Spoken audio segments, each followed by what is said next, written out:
Studio 56 podcast, man. Episode 92. We are here. Hopefully y'all had a great weekend. We appreciate y'all tapping in. Most definitely. Pookie to my left. Yes, sir. Big Ant. Twan to my right. Y'all What's know up, the world? guys. Feel good to be back in here again, man. Mother's Day weekend just passed by. We for sure want to first and foremost start this show off with sending condolences to anybody that didn't make it to see today or from last week. We was here from last Monday to now. Two notable people that, you know, were in entertainment business that passed away. Jewel, Death Row's first lady, vocals, most definitely impactful to the culture of hip hop. If you know, you know. Yes. She actually got an interview running on the Art of Dialogue right now that you could tap into if you want to get familiar with her. But she passed away over the weekend. And then also everybody knows, man, Kevin Samuels. You know, moment of silence for them, man, for sure, real quick. And anybody else that lost somebody.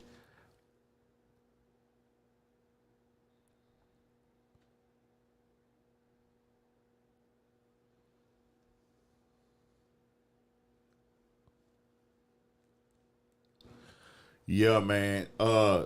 So, you know, condolences to both of their families and loved ones and all that. Y'all know where to tap in at Studio 56 podcast. The link is in the description. We need y'all to go subscribe to that channel after this. We finna have the clips unload. There's clips on there already. The good, you know, short versions of what we talking about tonight and on these podcast episodes. We finna have them releasing all through the week. You catch the live here every week, every Monday. We gonna be dropping the whole live stream. We appreciate everybody who always coming back and everything.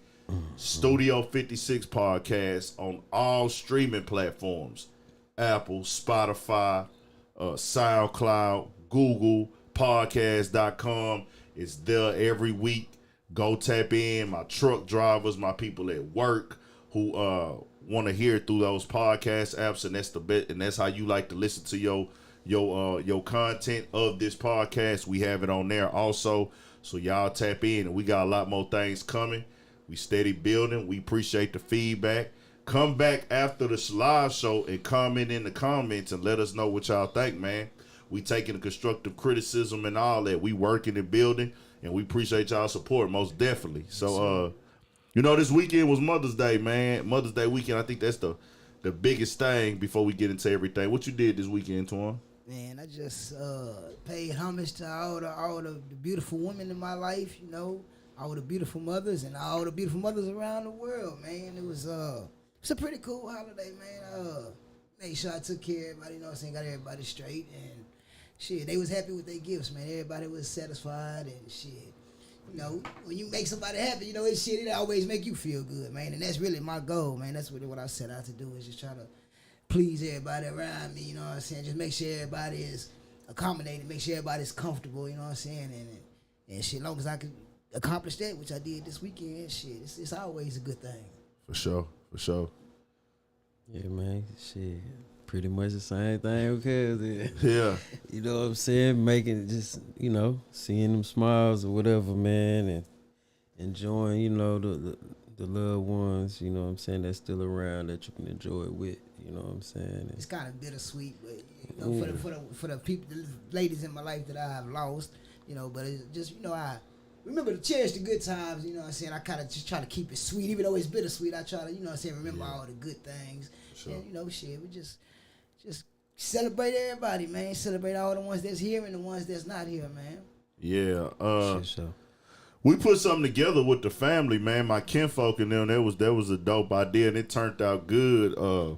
Shout out to all the mothers. This was their first year who was a mother. The first Mother's Day, that's always special for them. Always. So I had a cousin. This was her first. Actually, I got a cousin and a cousin-in-law, my cousin's wife. And then I got a first cousin. This was actually their first Mother's Day. So that was dope, you know what I'm saying? But we put a little get together at my auntie house. They set up a play on the group chat. Everybody pitched in. They had food there to cater, you know what I'm saying? They had a DJ, had a whole little backyard boogie type vibe. and it turned out to be dope. It got hot as hell like that motherfucker, but it turned cool, out lit. man. You know what I'm saying? It turned out lit. Everybody was drunk, ended up staying out all day. I pulled up like an hour or two later, so you know what I'm saying? But I still got there. My T lady ain't big on the like gifts. She be just like get her a card. Right. She big on cards. She don't be want no gifts. So it's still good and feel great to still have your mother here, man. The older you get, it's like the older you get, you start cherishing that even more. Especially when you see people that's around your mother's age pass away, bro. Like that shit be hitting, you know what I'm saying? Like different. So it felt good. This is my first, I think the first Mother's Day without my granny. One of my grannies being there. I was blessed to have both of my grandmothers here my entire life. So this is the first time one of them wasn't here for Mother's Day, but I talked to my other one. I forgot my little sister's birthday, just working tied up, but I hit her today and I'm pulling, her birthday was Sunday, but pulling up on her tomorrow for her gift and all that type of time like that. So we gonna do that for sure. And then, what else did I do this weekend, man? I did something, bro, that had to do with business or something, bro. I had pulled up to. I just can't remember exactly what it was, but y'all know what it is for me, bro. Ripping and running, pulling up, trying to get the content out, the content to the people, build, dropping the content, things of that nature. And we still working, man, how we supposed to be doing. It seems like time be flying by and moving slow at the same time. No bullshit. So, yeah, man, I guess we get right into Kevin Samuels, man. That was the news that kind of shocked the world, man. Nah, for real, man. That was really untimely. Yeah. You know what I'm saying? Very untimely, bro. Unfortunate, untimely. You don't never want to hear about nobody dying. Nah. And what really kind of fucked me up was like the reaction. Like I was like, God damn, motherfuckers ain't got no chill. Well, let me read what happened and put out there what they are saying happened. Reports. These are all alleged because I still didn't read the police reports, to be honest with y'all, but I see the reports coming out. He had a young lady over the crib.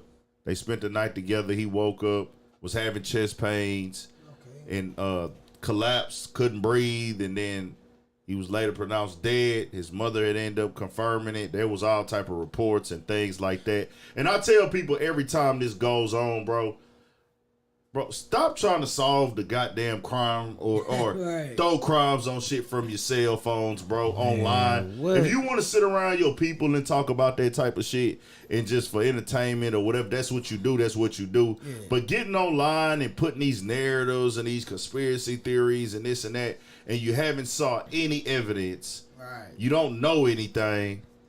It just sounds crazy to me that like grown motherfuckers do that though. Like motherfuckers that's grown as fuck, like you don't know shit. You wasn't there. All you seeing is some shit online and this is that. No police report, no video, no nothing. And you just came and put a whole story together. Saw a little footage, heard a little headline, took it and ran. Didn't even see no footage. You saw them on live together and it's like, oh, let me take this and run with it. Let's take this and run with it. I'm finna put a whole play together of what went and what didn't. You know what I'm saying? I'm just like, investigator. I'm like, bro, how y'all solving these crimes? And I just be like, that shit be lame to me. But I think like what you went directly into was like the reaction of the people. And I want to first give Kevin send a condolences to his family once again. I know he has a daughter that's like around college age. He still has his mother still living. Still got sisters, if I'm not mistaken, and stuff like that. Or a sister. Huh? So his daughter. Yeah, for sure. I heard so much rhetoric online that sounded very ignorant and stupid, and people just don't know shit.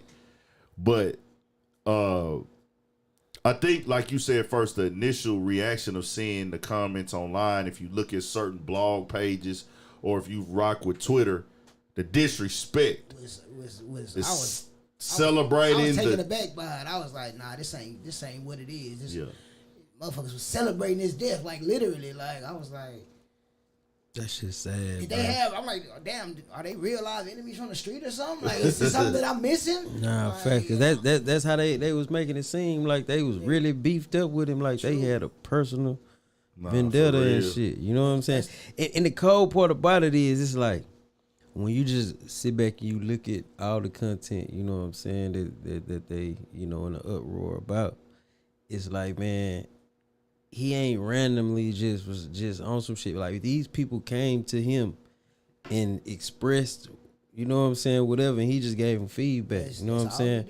So rather the feedback, you know what I'm saying, it's just one of them things when they say when a hit dog holler, you know what I'm saying, a hit dog gonna always holler type shit, right? Yeah. So I just look at it like a lot of people at home or the viewers that was, you know what I'm saying, it's cool when the shit don't, when you don't fit that shoe, you know what I'm saying? But when they help hit you and it fits you, you gonna feel some type of way. Now all of a sudden, you don't like him and shit, cause that's what I see. You know what I'm saying, from all this shit. So, you know. Yeah. We see the charges. We'll get into that in a second, y'all. So we'll get into that. Y'all don't gotta keep typing. We see it. We'll get there. Breaking news live. We'll do that. We'll get into that in a second. But I think too, bro, when I keep seeing that type of stuff online, and I'm gonna play this clip from Breakfast Club, bro, where I heard that rhetoric today of like keeping that same energy for somebody you had for them when they died, and I'm like, who is like, what part of the game is this? Like, how you have energy for somebody you don't know? Exactly. How you have energy for somebody based off of their opinions or things they said? They ain't wish death on you. They ain't stole nothing from you. They ain't took nothing from you. They ain't killed none of your people. So why in the hell would you be laughing and happy about them dying? And I went and looked at some of these females' pages. They all 30 and older. Like, he wasn't talking to kids. Exactly. His audience is not teenagers or childish moments. His audience is grown motherfuckers, late 20s to 40s. Or maybe even 50-year-olds. But I'm not understanding, when was it cool for a woman that's in her 30s and 40s to laugh at somebody dying? I'm finna be all the way honest with you ladies. If you a motherfucker, you ain't living like that, you ain't on no street shit, they ain't did nothing to you, you just a regular woman that won't respect, I would never sleep with you. I would never want any type of energy from you, take you out on a date or nothing, if I saw you online laughing at a man or anybody dying. True.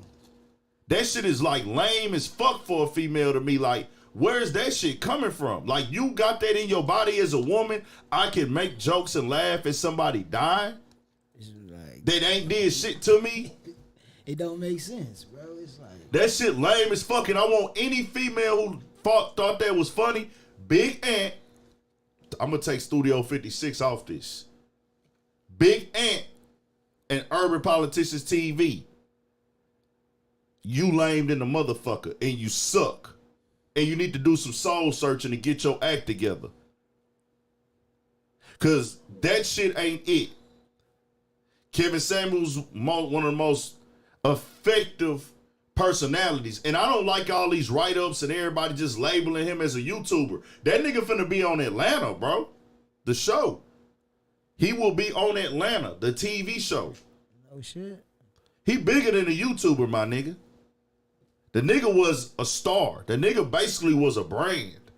And this, you don't call somebody a YouTuber who's on a real live TV show that's gonna be on TV. You don't just try to say he's the controversial YouTuber. No, he bigger than that now. Yep. I had that conversation with somebody else before where they were saying, oh, does he go mainstream? And I was like, you fucking right, he goes mainstream.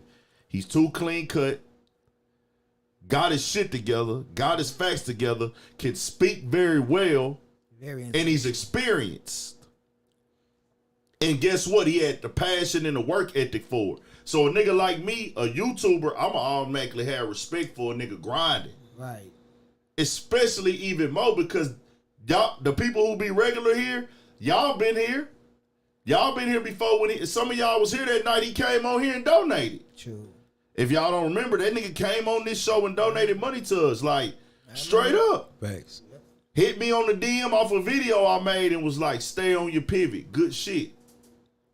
Right. I can't call somebody who got 1 million subscribers on YouTube plus, 1 million Instagram followers plus, reach down to a nigga with less than 10K Instagram followers and DM me. I never DM'd him.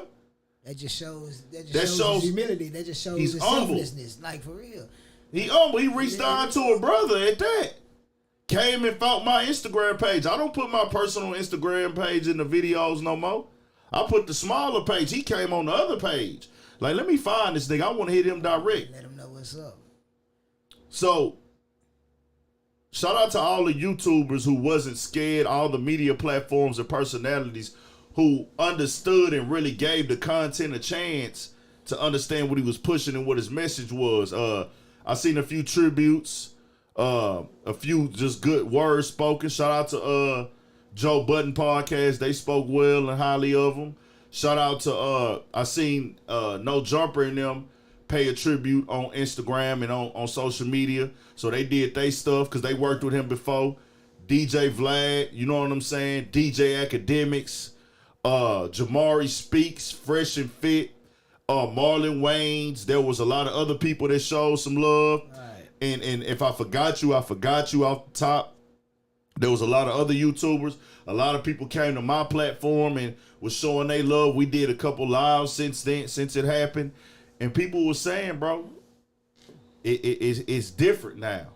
Yeah. It's real different. Like, y'all are proving some shit. And I'm finna say this right here. I sat back.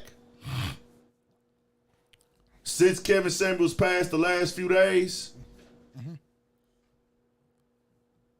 Kevin Samuels, these last few days that I sat back after Kevin Samuels passed away, black women, for sure, but the niggas too that felt the way, proved his exact point of what he was saying. Facts. When I'm going to say this again, I sat back the last few days and just watched the stuff online with Kevin Samuels, and his point was proven and his point was made. And I say that to say this. I seen all type of disrespectful stuff online, all type of name calling, all type of rhetoric, all type of insults. People tearing him down, this and that, right? He had a message he was pushing. He had things he would say about people online. But guess what I did not see from any of the black women or anybody else who had a disrespectful comment? Ain't nobody said that nigga told the motherfucking lie. If you think about it, he didn't. So hold on. What we doing? My sisters, 30 and up, that's clowning the man online. Did he lie to y'all? No. So, hey. He really didn't. Y'all ain't, you look through the comments, ain't nobody said he told a motherfucking lie. Because he didn't. What a lie. Hey. When you get down to the nitty gritty, I mean, man, like I say, shit. What a lie. All them, every person that he talked to, bro, every person, they was having a conversation. Yeah. And they let him into their life. You know what I'm saying? So and they had to accept whatever he said. Come on, man. And like I say, and like I say, the motherfuckers that was viewing, it's all kiki and fun until that shit started hitting home. When it hit home, then you exactly. You know what I'm saying? When it started hitting home, then see, a lot of us it's different. A lot of us be forgetting to be mindful of people's situations. Like, you got to think, that's like if I come to you and I ask you for some advice.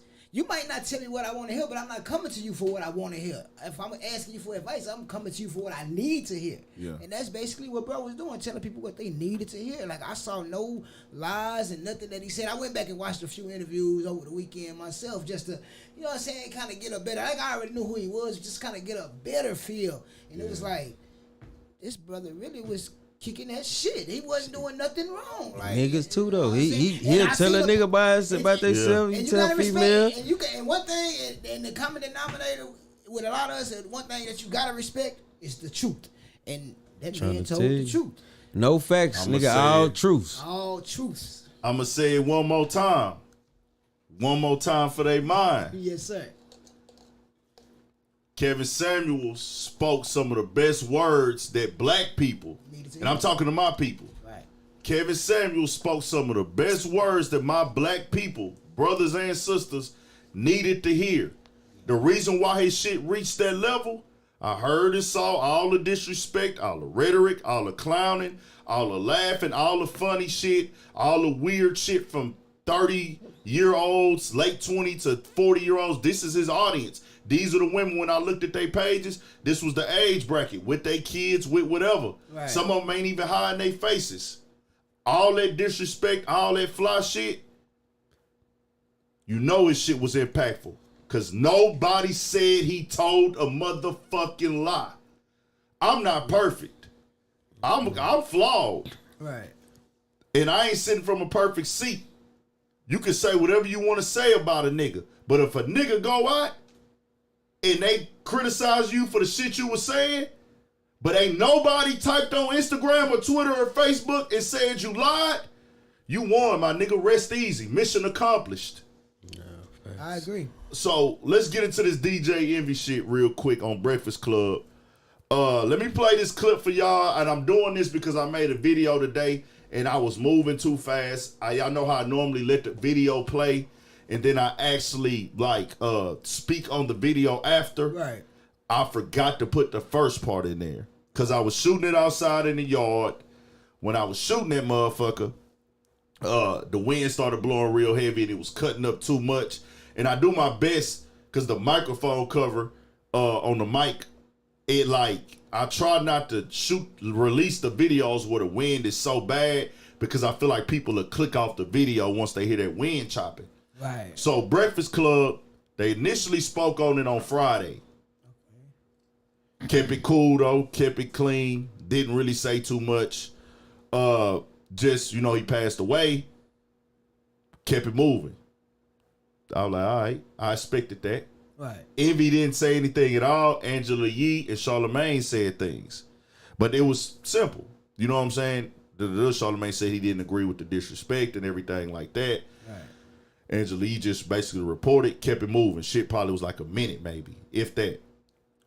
Today it comes out, the topic today, and the company knows.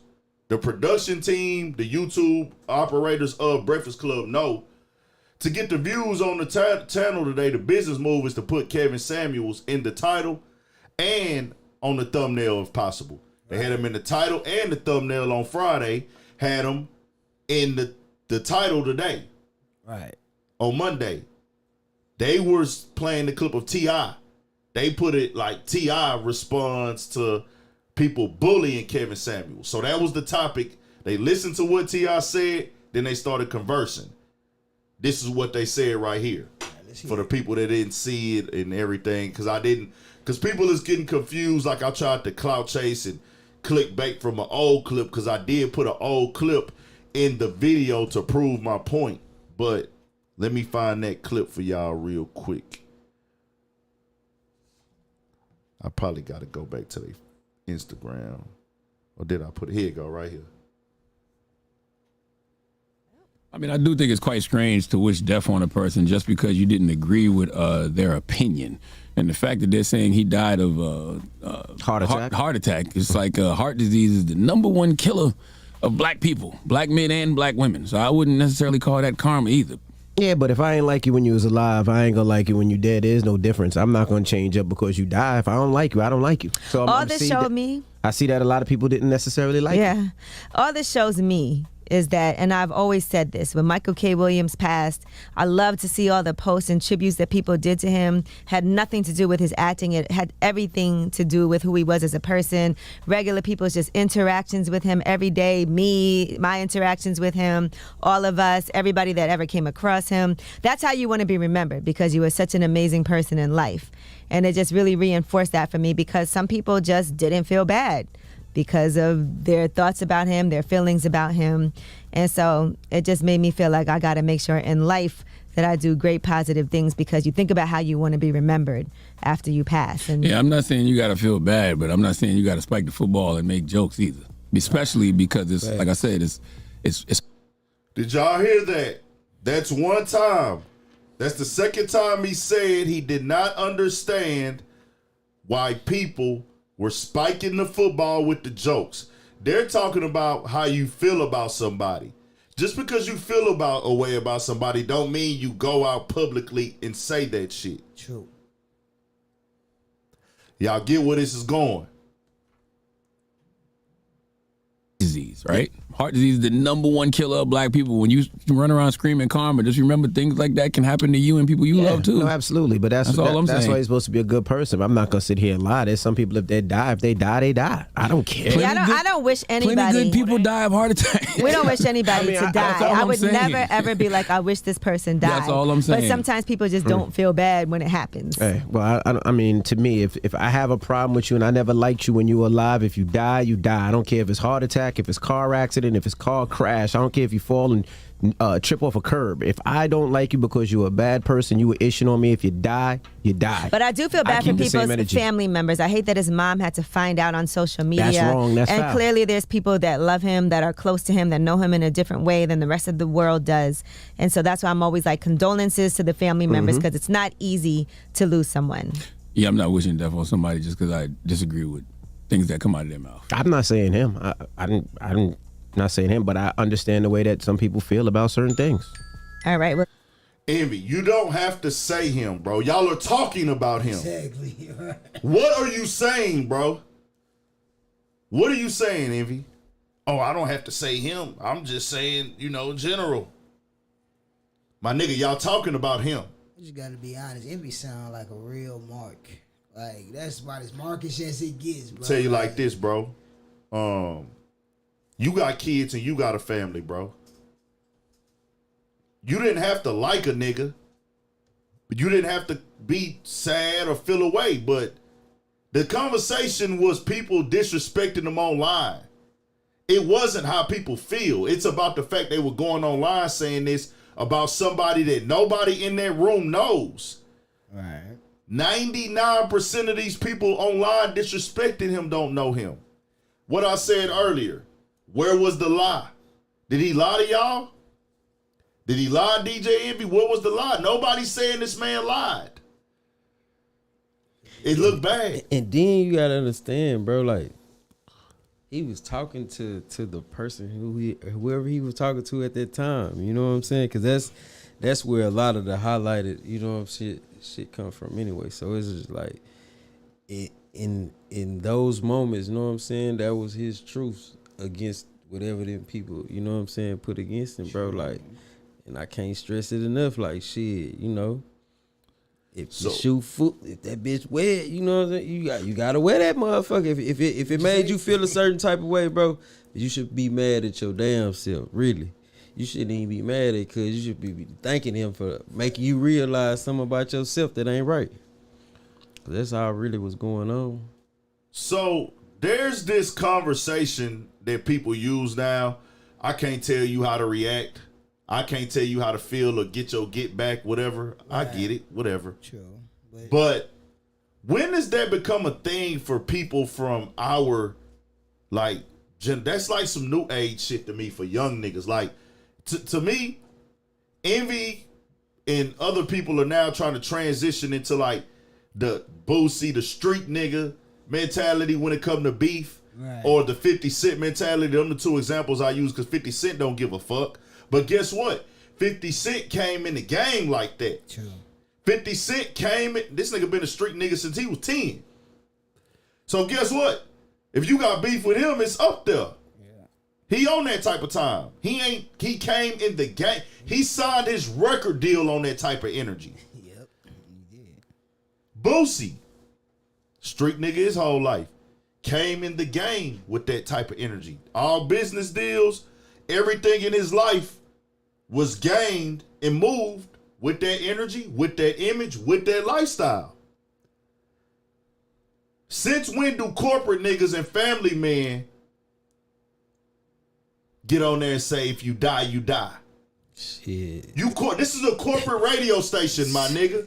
When do corporate niggas say that? Bro, look, just like we said niggas earlier. who take pictures with 5 kids that came in the game corporate. True. Came in with the squeaky clean image, taking pictures with your wife, smiling. You the same nigga that he shouldn't be calling women bitches and hoes and rating women. That's your thought process. Right. But if you die, you die. What you doing, bro? You sound confused to me. You trying to take a stance up for women in the wrong place. My nigga, let me be real with you. I love women. I love my black women. My mama black, my auntie's black, my granny's black. I love them. But guess what? All of them motherfuckers don't make good decisions, bro. Sure. And some of their opinions and their feelings are fucked off. Notice I said some. They will lead you up shit creek without a motherfucking paddle if you keep listening and jumping out the window for them. They say protect black women, right? So that means black women first, right? Chat. The thing is protect black women, chat, right? Yes or no? Chat, I need y'all real quick. Protect black women, right? Let's see something. That's what they pushing, right? I'm gonna wait for a second. They pushing protect black women. That's what they say. This is the reason Envy has jumped out here like this.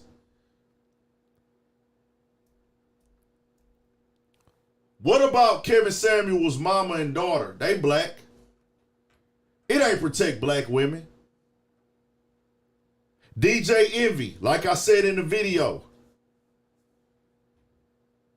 when Fat Joe called Lil Mo and V the crackhead bitches, they were offended. They complained about it. You went onto the Breakfast Club and said, oh, it was a battle. You got to understand, he's trying to win. Fat Joe had to do what he got to win. We in the battle, we ain't keeping it fair. They were like, hold on, you called me a crackhead. One of them had came, drug problems before. You called these two women crackhead bitches. They ain't had nothing to do with you and Ja Rule battle. They there as fans. Fat Joe made it right. Fat Joe came through, apologized, but Envy was adamant on, hey man, it's a battle. Whatever gets said in the battle gets said to two black women.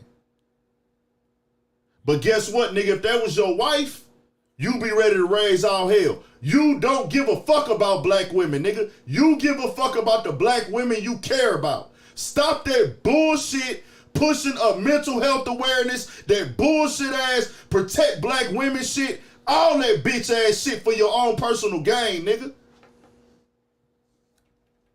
We love black women. Niggas should not be beating black women, raping black women, or no women. True. But don't try to act like you black women first, my nigga, because none of you niggas is. You listen to music every day. Fuck these bitches, fuck these hoes. These rappers still gonna suck these rappers' dicks that call them bitches and hoes. These bitches gonna steal the same bitches y'all say protect black women, gonna go fuck a rapper that they know got a whole family at home. But y'all holler protect black women. But you will go commit adultery with a nigga you know got a family.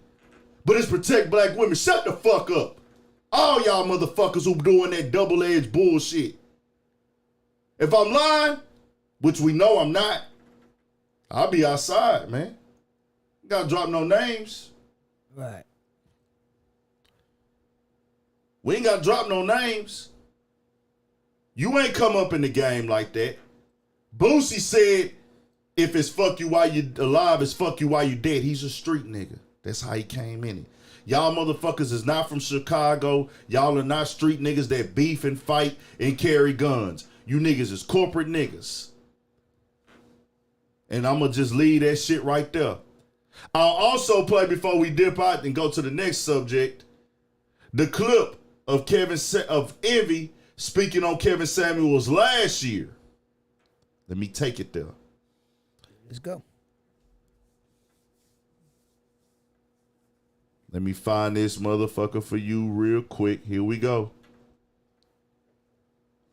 Now, this right here is when he let it be known he had a problem with Kevin Samuels 11 months ago. Listen to what he says. This is what I had in the video. People thought this video was about this clip, which it wasn't. It was about what was said today on Breakfast Club. Right. Like my boy A1 Rico say out of Fort Worth, man, hold me to everything I'm saying. I come on here and tell you I ain't perfect, nigga. I'm not fucked up about it. I know what I do.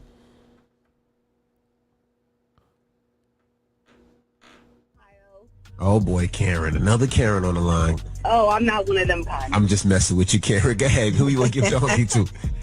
I want to give my donkey to Kevin Samuel. Can I tell you why? Woo. Sure, go ahead. Yes.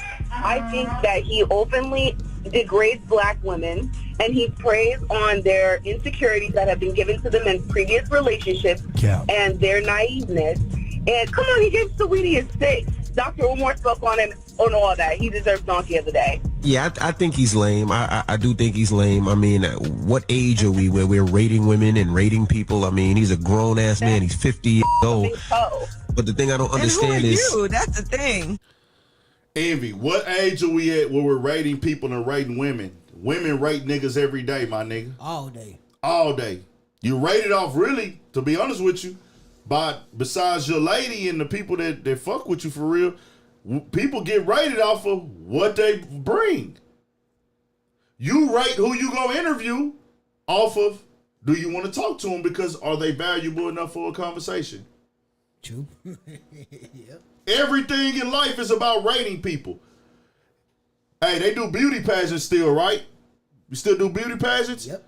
What they rate them off? How they look, right? How they look. Yep. Envy, you not smart, bro. You not smart, bro. You don't think before you speak. We all do that, though. I do that, too. But I'll make it right if I do fuck up. America's Next Top Model, what they rating off of? Bodybuilders, what they rating off of? Car shows. You do car shows, right? Rate a nigga car off how it's the whole world and everything we do. Human life interactions is rated off of how you look and everything. These women called in there by choice, not by force. Hold on just a second. We finna continue. But the thing is, which I don't understand is why do women keep going to what? Like, that's what I don't understand. Like I said, he plays on their insecurities that they've been given in previous relationships and their naiveness. Yeah, because he looks about... It seems like he hates women. I don't know. Yeah, it does. I mean, he used to hang around the Hermes store and try to get clientele, just to try to get people. And he used to wear, dress up and stand outside the stores and try to talk to people. I've seen him actually a couple of times. It's funny. But in Atlanta. But, I mean, I don't know why women still Hey, go to back up. He said hang out outside the Hermes store? Yeah, he used to try to hang outside the stores to try to get businesses. So he would hang outside the Hermes store and look for, I guess people with a little bit of money and try to talk to him and try to be a stylist or whatever he was trying to do. I seen him out there once or twice. Yeah, it's kind of crazy.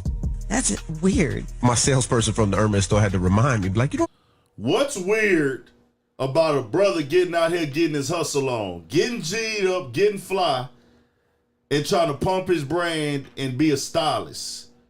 What's weird about that? Motherfuckers do it every day. It's called chasing your dream. Getting up, getting after it. Angela Yee and DJ Envy. You know why he went to the Hermes store? Because that's where motherfuckers got money who pay for stylists, you dumb motherfuckers. Y'all say a lot of shit that don't make sense to me and been saying a lot of shit. Get your act together, man.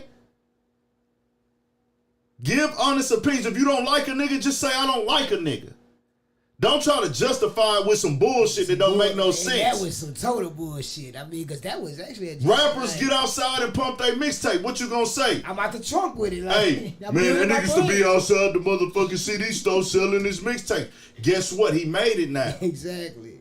So the mission was... Riff Raff used to be outside Greenspoint Mall. I'm gonna tell Riff Raff, hey man, that nigga used to be outside the mall selling his mixtapes, man. Shit, you know, he's a clown. From him, nigga, what we talking about? Nigga made it. So what? You gotta start somewhere. You gotta salute that shit, nigga. That's the ultimate hustle. What we doing? I remember him. He was the one that was outside the store. I'm like, that was him.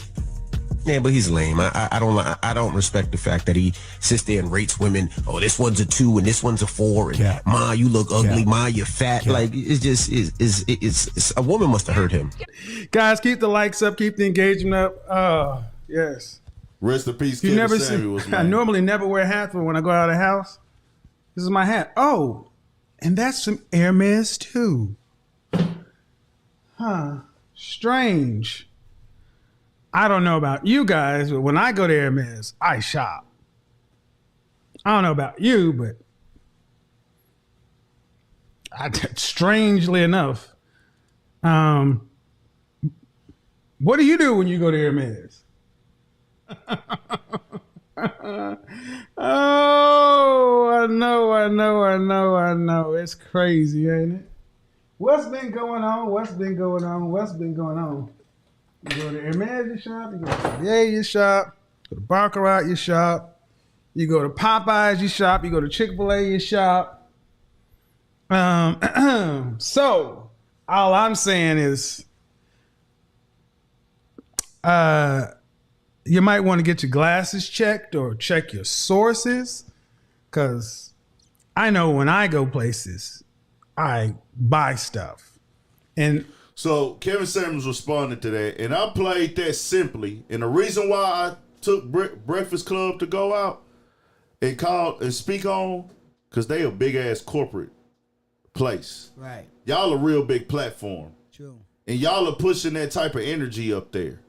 Charlamagne told them 3 or 4 times heart disease is one of the #1 killers of black men and women. Exactly. What are y'all talking about karma? Y'all went back, but if you but he came back again like, let me help you simple motherfuckers. He really threw him a lifeline. Then y'all come back again and say, but.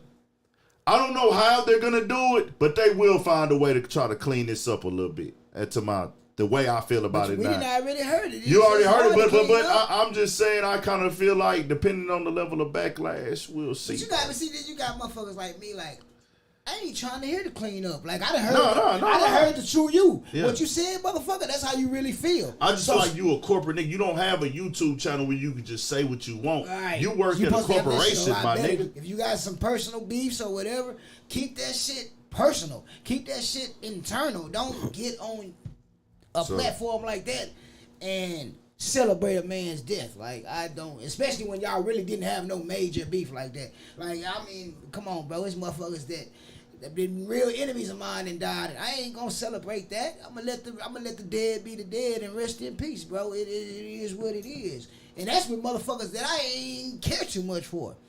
Motherfucker respected what this man was talking about, because he wasn't telling no lies. Motherfuckers asking him questions, he giving them answers, whether them the answers they wanted or not. He was answering questions though. You know what I'm saying? I call this shit constructive criticism. You know what I'm saying? If you don't want to hear the truth, don't ask a motherfucker a question. You know. So other thing before we move on to the next thing, seeing people talking about he's broke and da-da-da-da-da-da-da. Let me tell y'all motherfuckers how YouTube work, bro. You don't get paid for YouTube until the end of the month. Right? You get paid once a month on YouTube. For people saying Kevin Samuels is broke, let me give y'all some game. You get paid once a month on YouTube through AdSense. That's how they put the money into your account. It does not come until the end of the month. That money, you don't have access to that money at all. Right. You can't go pull that money out. The money you made for that month, the prior month. So what we in right now? We are in April. No, we in May. So whatever you did in April, you have no access to that money. There is no advance. You haven't got paid for it or nothing. You don't get paid for what happened last month until the end of this month. Kevin Samuels is a 1 million subscriber type nigga. I can guarantee you minimum, and this being just me just throwing it out there, off of YouTube views alone, 30,000 a month. Easy. I don't get nowhere near that. Nowhere near that. Not close. 30,000 a month. Some YouTubers do. Right. 30,000, 40,000. There's YouTubers that get 70, 80. He might be up there with it. You know what I'm saying? Possibly. Then you got the super chats and the donations and all that. You see the 20s and the 100s getting dropped. True. It's a $50,000 a month nigga off YouTube. Easy. That check ain't came yet. It's still in the YouTube deposit thing. So how he broke when the money made, but the money ain't came yet? Money in the bank. They talking about he died with $1,000. He didn't have no money. My nigga. Guess what? The check is coming. funeral costs covered, everything, real bills, rent, everything covered off of this next check. On top of all that content he got on that channel, it's gonna continue to hit that account at the end of every fucking month. True. Do some research before y'all speak, man. Rest in peace, Kevin Samuels. Let's move on. Y'all want to get into the Gunna stuff? What y'all think? The Gunna and Young Thug shit? Yeah, I'm seeing it. I'm seeing it online. Let me read it. Say them it's not looking good. Oh, they charge. got Thug in the handcuffs. If this is new, damn. Show y'all this shit. Pat, look at that. Oh man, I seen it. Pete, put that up there in front of the camera for him real quick. Oh shit. Yes, sir. Damn, man. So what's up with what they got going on? Somebody like some Rico or something? That's what they saying in the chat. Oh, it moved? Let me go back to it. That was on change of plans. Good thing I saw that so I can find it easy. Damn, I sure hate that for them brothers, man. God damn. That's wicked. Shit. They trying to take down rap like I've been telling niggas. Put that in front of them for me. I don't know if this is an old picture, a new picture. They saying this will happen. Put that in the front for them real quick. Let them see that. That's Thug. Look like he being arrested. Woo! Woo! This whack rap shit wicked. Yes, sir. I'm gonna drop a video tomorrow. So what we know so let me read it. Yeah, I was just gonna say what we know so far. I mean, like what's going on with bro and now? I can't confirm this yet, but allegedly. Okay, all right. It says the 56-count grand jury indictment charges 28 members and associates of Young Slime Life or YSL. The indictment includes charges of conspiracy to violate the Racketeering Influence and Corrupt Organizations RICO Act, murder and armed robbery, participation in criminal street gang activity. According to the 56-count indictment, Young Thug is facing charges of participation in street gang activity and conspiring to violate the Racketeer Influenced and Corrupt Organizations RICO Act. Gunna is facing 1 count of conspiring to violate. YSL is a criminal street gang that started in the late 2012 in the Cleveland Avenue area of Atlanta.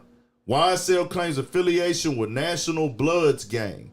YSL founders were Jeffrey Williams, a.k.a. Young Thug, Walter Murphy, a.k.a. DK, and Trontavious Stevens, a.k.a. Tick, a.k.a. Slug. Woo, that's wicked. Damn. Let me see. That shit fucked up. Let me see, bro. Let me see if they got any more write-ups on it. That's heavy. It's hitting the blogs. Let me see if let me go to somebody else shit. That's some heavy shit, man. But you know, Feds man, come, you gotta do 5 on the RICO. Man, you gotta understand, man. Atlanta. If you ever paid attention to oh shit, anyone like them little Atlanta little bloggers and shit like that, they be just posting different shit that be going on. That's a lot of shit be going on, man. Oh no, they got the whole. They didn't jump. I'm talking about on the hood shit. They be on some yeah. See, that's what I watched earlier. I watched that shit when you guys was talking about the other shit. I was watching this. Put that on that phone, Pete. That's the footage of them at Young Thug's home. Oh, so they raiding. Yeah, they house raided, all that. And Buckhead. They hitting that shit, hitting businesses and all that. It ain't just gonna be the houses. They ain't done. Shout out to the super chat Stephanie Jones. She says, please play the clip of Envy crying when he got caught cheating with Erica Mena. He said she was a bird that was beneath him. I sent a cash out. I didn't see. I heard that. We appreciate that, Stephanie. Yeah, we gonna play that. We'll play it. We gonna play it for you. It's out there. I didn't know that. I saw that. I had an opinion about that. How you know he man, that nigga that you know he what disrespected the fuck out of her like it was her fault. When y'all was talking about what, you got caught raise it up, son, Pete. Yeah, whenever I was listening to y'all talk about this nigga. I'm just sitting up there thinking like he really seemed like he was jealous how cuz just talk to women so easily. You know what I'm Just saying? a player in him. He really Like, was a player. for real, really, that's what I seen. That's how I feel about it. Like, bro, you ain't no player, so you ain't gonna just gonna understand hate. this shit. You know what I'm saying? You Yeah. just naturally gonna hate on the nigga. Bro, they got the nigga walking out in the handcuffs and all, man. Yeah, man, free my nigga Thug, man. You know what I'm saying? damn. God damn, man. Motherfucking Thug. Yeah, this got to go to the clip channel for sure. Yeah, man. Damn. Free the guy, man. Yeah, I'm kind of speechless on that. I fuck with Young Thug. Innocent until proven guilty, but Most importantly, them feds coming, man, like that. they got some underlying. You know, man, it's fucked up, man. Basically, This shifts the rap game, bro. yes, All these other fan Drastically. Got that cases, nigga Gunna bro. walking, man. Look at that shit. drastic. that's Thug or Gunna. That's Thug. Oh shit. No, it was Thug. Yeah, That like was shit, Gunna. Thug. Nah, Damn, bro.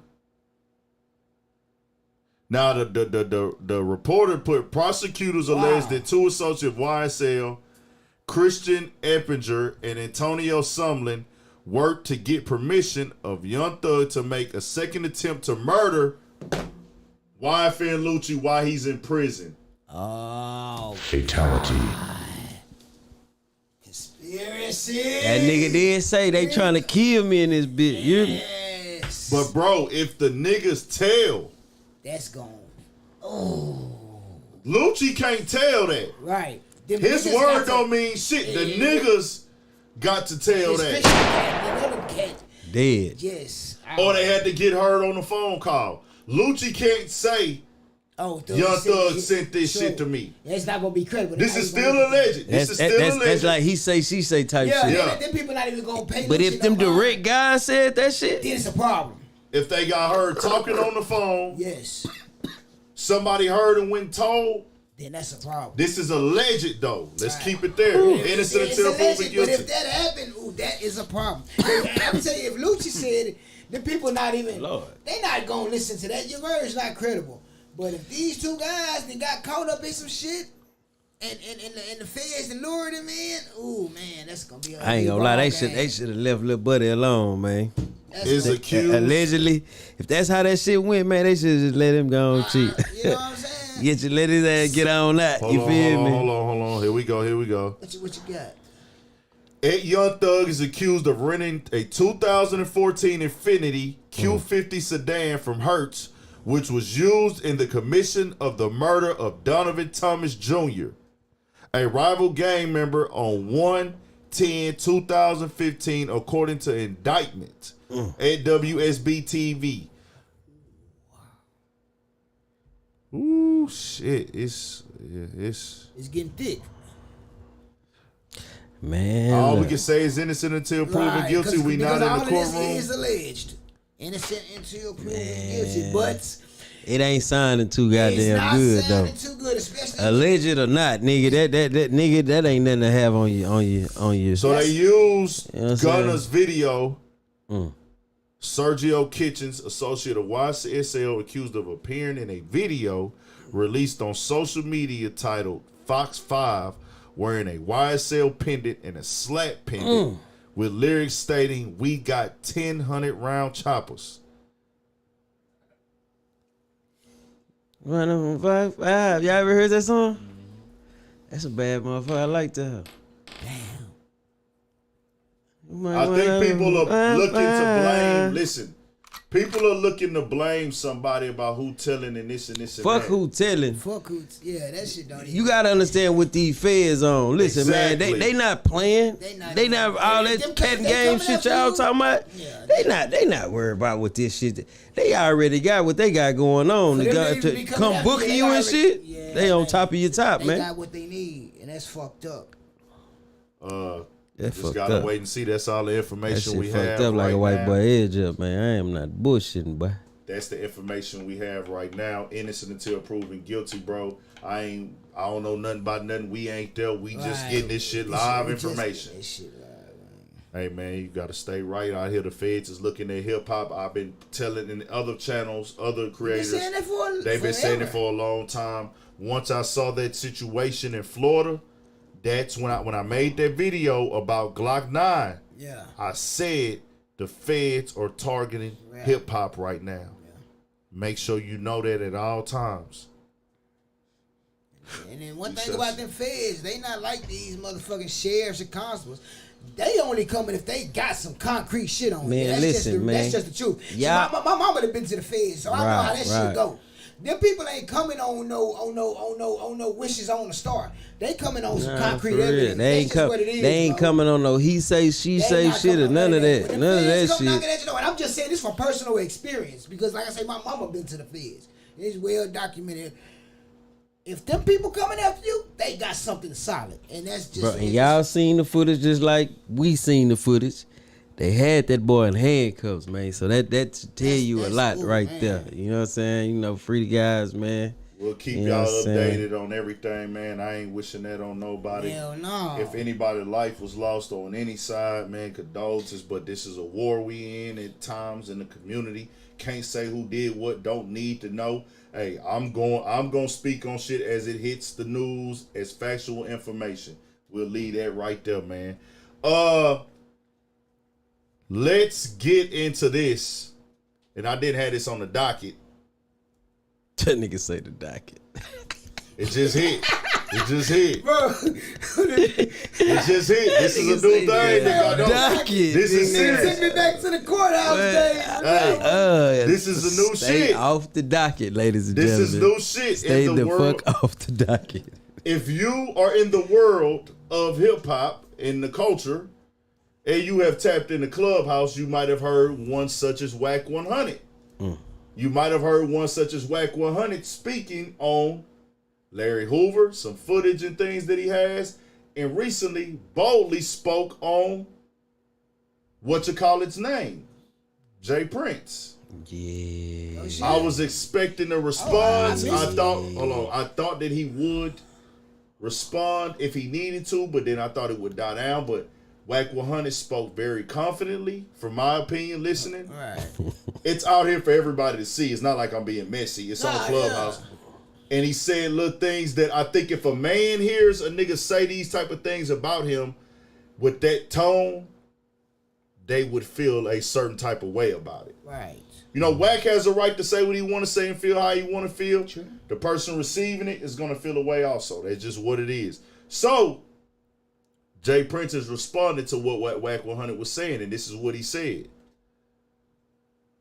I, along with the Hoover family, lawyers, and friends, are fighting hard for Larry Hoover's freedom that the First Step Act law says he deserves. Meanwhile, this dude Whack and Karen Chapman has taken a position to work against the Hoover family by trying to monetize off his name and withhold footage that could contribute to his freedom. So if it's one thing this Whack dude is telling the truth about, is that I don't fuck with him. When I was in LA talking to this lying ass nigga, never once did he take the position he was partners in the theft of the Hoover families like he's doing on that rehearsed conversation with them clowns. Now, what he is not telling the truth about is why. So listen up. There's a woman by the name of Karen Chapman that was entrusted by the Hoover family to interview Larry Hoover with the understanding of bringing the interview back to the family. She decided to run off with the interview and a fake fraud contract claiming Larry Hoover signed all his rights away for nothing. Larry Hoover is far from being a dummy, so for Whack and Karen to be taking a position on disrespecting the Hoover family by attempting to sell Larry Hoover likeness without the family permission is a mistake for whomever considering buying it. I've been around a long time, and I know when someone is trying to set me up with police conversations. So I won't lip wrestle with you cake-ass niggas on Clubhouse. But I tell you what, I don't know if you were violated on the block or what, but all that snake jealousy and hate shit you have in your heart, niggas, bring that shit to Dr. Prince, and I'ma cure you of that disease. Let me say this to the homies in LA. and around the world. All money is not good money. Facts. And a nigga that will kiss a rat in the mouth for any amount of money is capable of anything, like sending you on a suicide mission to laugh at you. Read the wisdom between the lines and don't follow this clown off a cliff. It's no secret that I alone. So we all put our take in on it, bro. Like I said, it's a fine line with entertainment and streets. Right. You know, I've been saying that from, you know, day one. Whack can be very entertaining, but I've always spoke about I felt like some of the things, and from my opinion, and like even when I spoke on Clubhouse and talked to different people, Whack is very entertaining. Whack 100 is smart. You know what I'm saying? He's a businessman. He's in the industry. He doing his thing. Like, he got a platform. But I feel like you got to have a boundary of levels that you won't go. You know what I'm saying?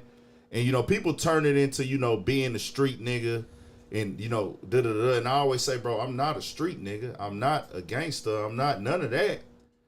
But at the same time, I think there's a code first before the streets. The man code. The man code. And as of lately, my opinion from where I sit, the man code has been being disrespected a lot, especially on Clubhouse. Over the phone and shit. On Clubhouse. Things that should not be said about a man without proof, documentation, just everything. I just don't agree with it from where I sit as a nigga that's not a street nigga. Right. That's just man That's things. just on some man shit, though. Some things go hand in hand with man code and streets because it's some of the laws that you're supposed to follow is the same, in my opinion. True. To me, Whack 100, from where I sit, has been stepping on some of those. Like, I don't have to follow these rules anymore as a man. Or did he ever follow those rules? I don't know. That's on him.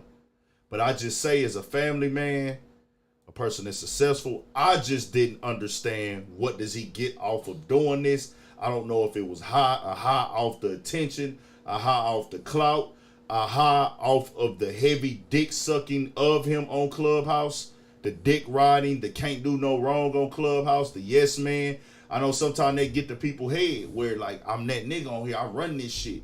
Because he really runs the hip hop sector pocket, the hip hop sector of Clubhouse. Right. Whack 100 is the face of that. See, I never tuned into it. He runs that. Like, he has his own sector on YouTube where there's a lot of YouTube channels that are strictly about Whack 100. He's an entertaining nigga. So people want to be entertained. You know, he can be funny, and then he do give some game on there sometime. But things like this, it's just like getting to a lot of street stuff. But, you know, y'all give y'all stuff on it, man. It's like, bro, violating all kind of code, but he been doing it. Ain't like this just been started. violated. He been doing it. It's just that you know how it is. You know, it's just like a nigga running around in the streets, just violating different niggas, just doing shit to different niggas. You gon' run across that one nigga that's gon' hold on, nigga. No, I'm standing on my business, homie. What's happening? Facts. And now he done ran into that nigga. It's, you know what I'm saying? Hey, sometimes it's best to just leave the bears sleep. Sometimes it's best to just not even speak on niggas. Whatever you might have, whatever information you might feel like you have or whatever, sometimes it's best to just keep that shit within, bro. But Whack don't seem like he understands that. And I just read a comment, and I want to shout out Fiscal Mind, man. The man said Whack is knowledgeable, but he lacks wisdom. And I totally fucking agree with that, bro. Nah, I can't say he lacks wisdom. Because wisdom is experience. Wisdom is being experienced, and he has been through it all. This nigga, I'm saying what he. I'm saying from what he say.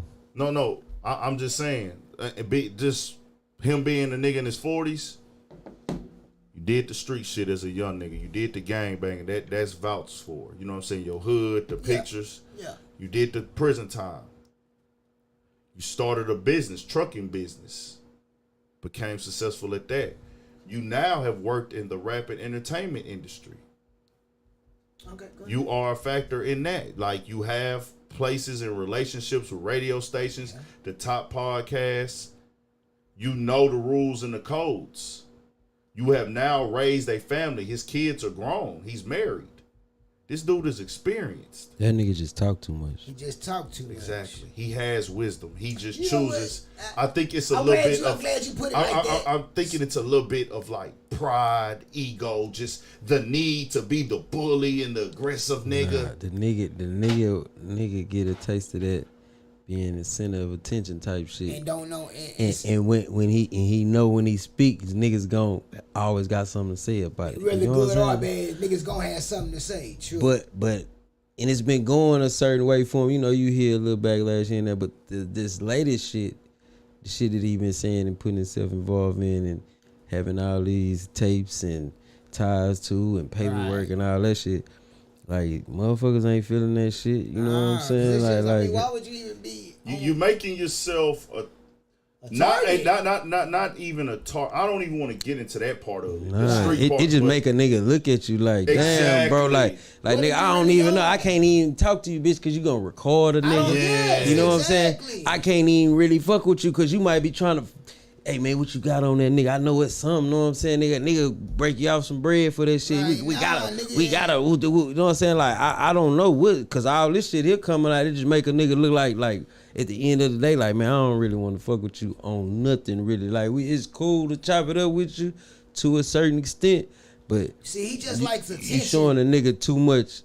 You know what I'm saying? Yeah. Like, nah, see, bro, I can't trust you type shit. He got used to getting all this attention. And not even on no street shit. It's just like, nigga, I just can't trust you, bro. Can't trust you, period. Like, I don't want to talk to you over the phone, bitch. You might be recording me. You know what I'm saying? Pull up, talk to me face to face. You know what I'm saying? What you want to know who cuz is? Don't even worry about him. We talking type shit. That's how you gotta fuck with him. That's how you gotta handle a nigga like him. Like, don't even bring nobody else up. Yeah, don't, because if you let that nigga in, then that's all he need is that slight little opening. He said it himself, nigga, have your shit together. Nigga, I'm gonna tear you apart. That's his exact words. You dig what I'm saying?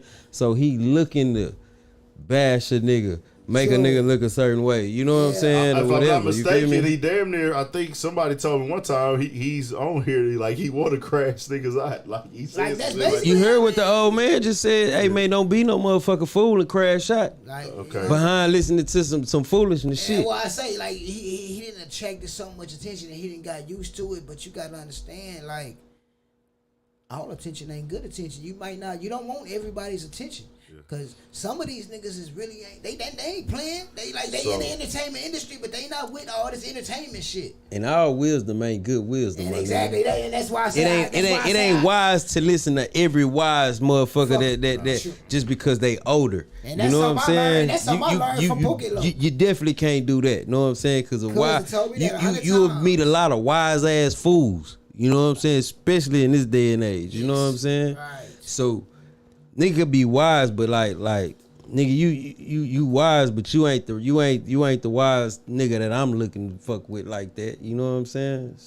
So I also just wanted to say too, while we was on it, this conversation came up, and this is not me trying to wish bad on Wack 100. Wack 100 is a father, bro. I've seen the nigga kids, like his daughter just had like a dance, a prom, if I'm not mistaken. Yeah, I think he has a son. Like a week or two ago. Yeah. I mean, I follow him on Instagram, and I'm like, fam, like, why does he come without like this nigga big nice house? I just don't be getting it, but you know, he do what he do. Like, I don't pay no bills over there, and I don't take care of nothing over there, and anything of that nature.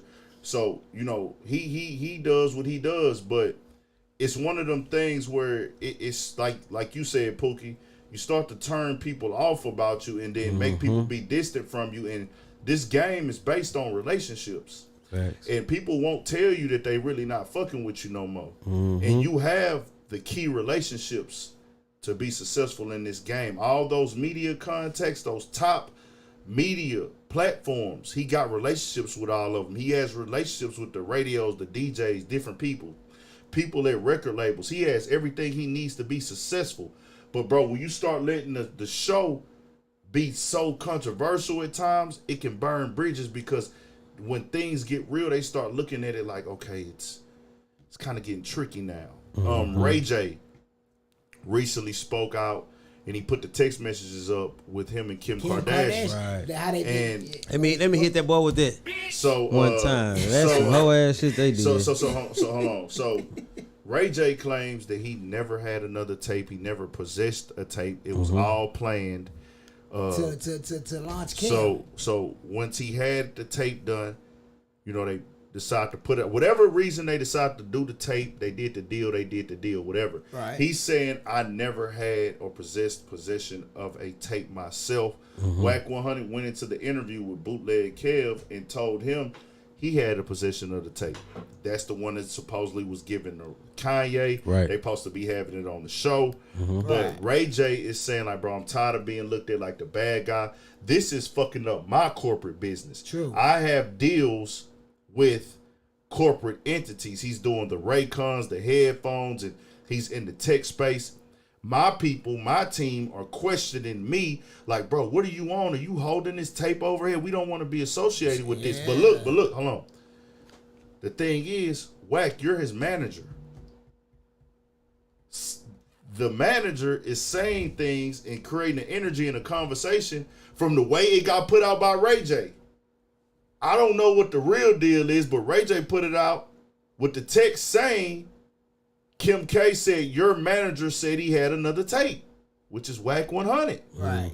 So that would mean that they went on the show, which it don't give them the right to go on there and act like they don't know that this was staged and they had a marketing plan behind this tape. But she went on the show and said something about a dildo in her ass. Yeah, I seen that. And Ray J was upset, like, you making me seem like a rapist. Somebody said, I gotta tell y'all pardon. I only listen to 2 pods. Y'all in the JBP. You guys are smart and entertaining. Okay, no more super chats. Appreciate Stephanie Jones. Thank you, Stephanie Jones. We appreciate you. For sure, for Whoa, sure. whoa. And if y'all want to, y'all can hit that Cash App up there also, man. If you have Cash App, y'all can hit that Cash App. And that money goes directly to the pockets of the podcast. The Cash Apps go directly to this platform. Those super chats be going into where they gonna take a cut of that shit. So, you know, we appreciate it either way though. You know what I'm saying? Yes, sir. Straight up, we appreciate that either way, and we gonna put all that back into the podcast. Oh yeah, then we gotta play that woo for her too. Miss Stephanie, yeah, we got you, Miss Stephanie. We gonna play that. So that's what I want to end that on with Wack. This shit is wild. Let's do this NBA Youngboy thing. Well, first let's do the 4-2 Doug thing. We'll do that. That's simple. Yeah. Then we'll do the NBA Youngboy. Then we'll do the that Kendrick thing, and then we'll play that for her.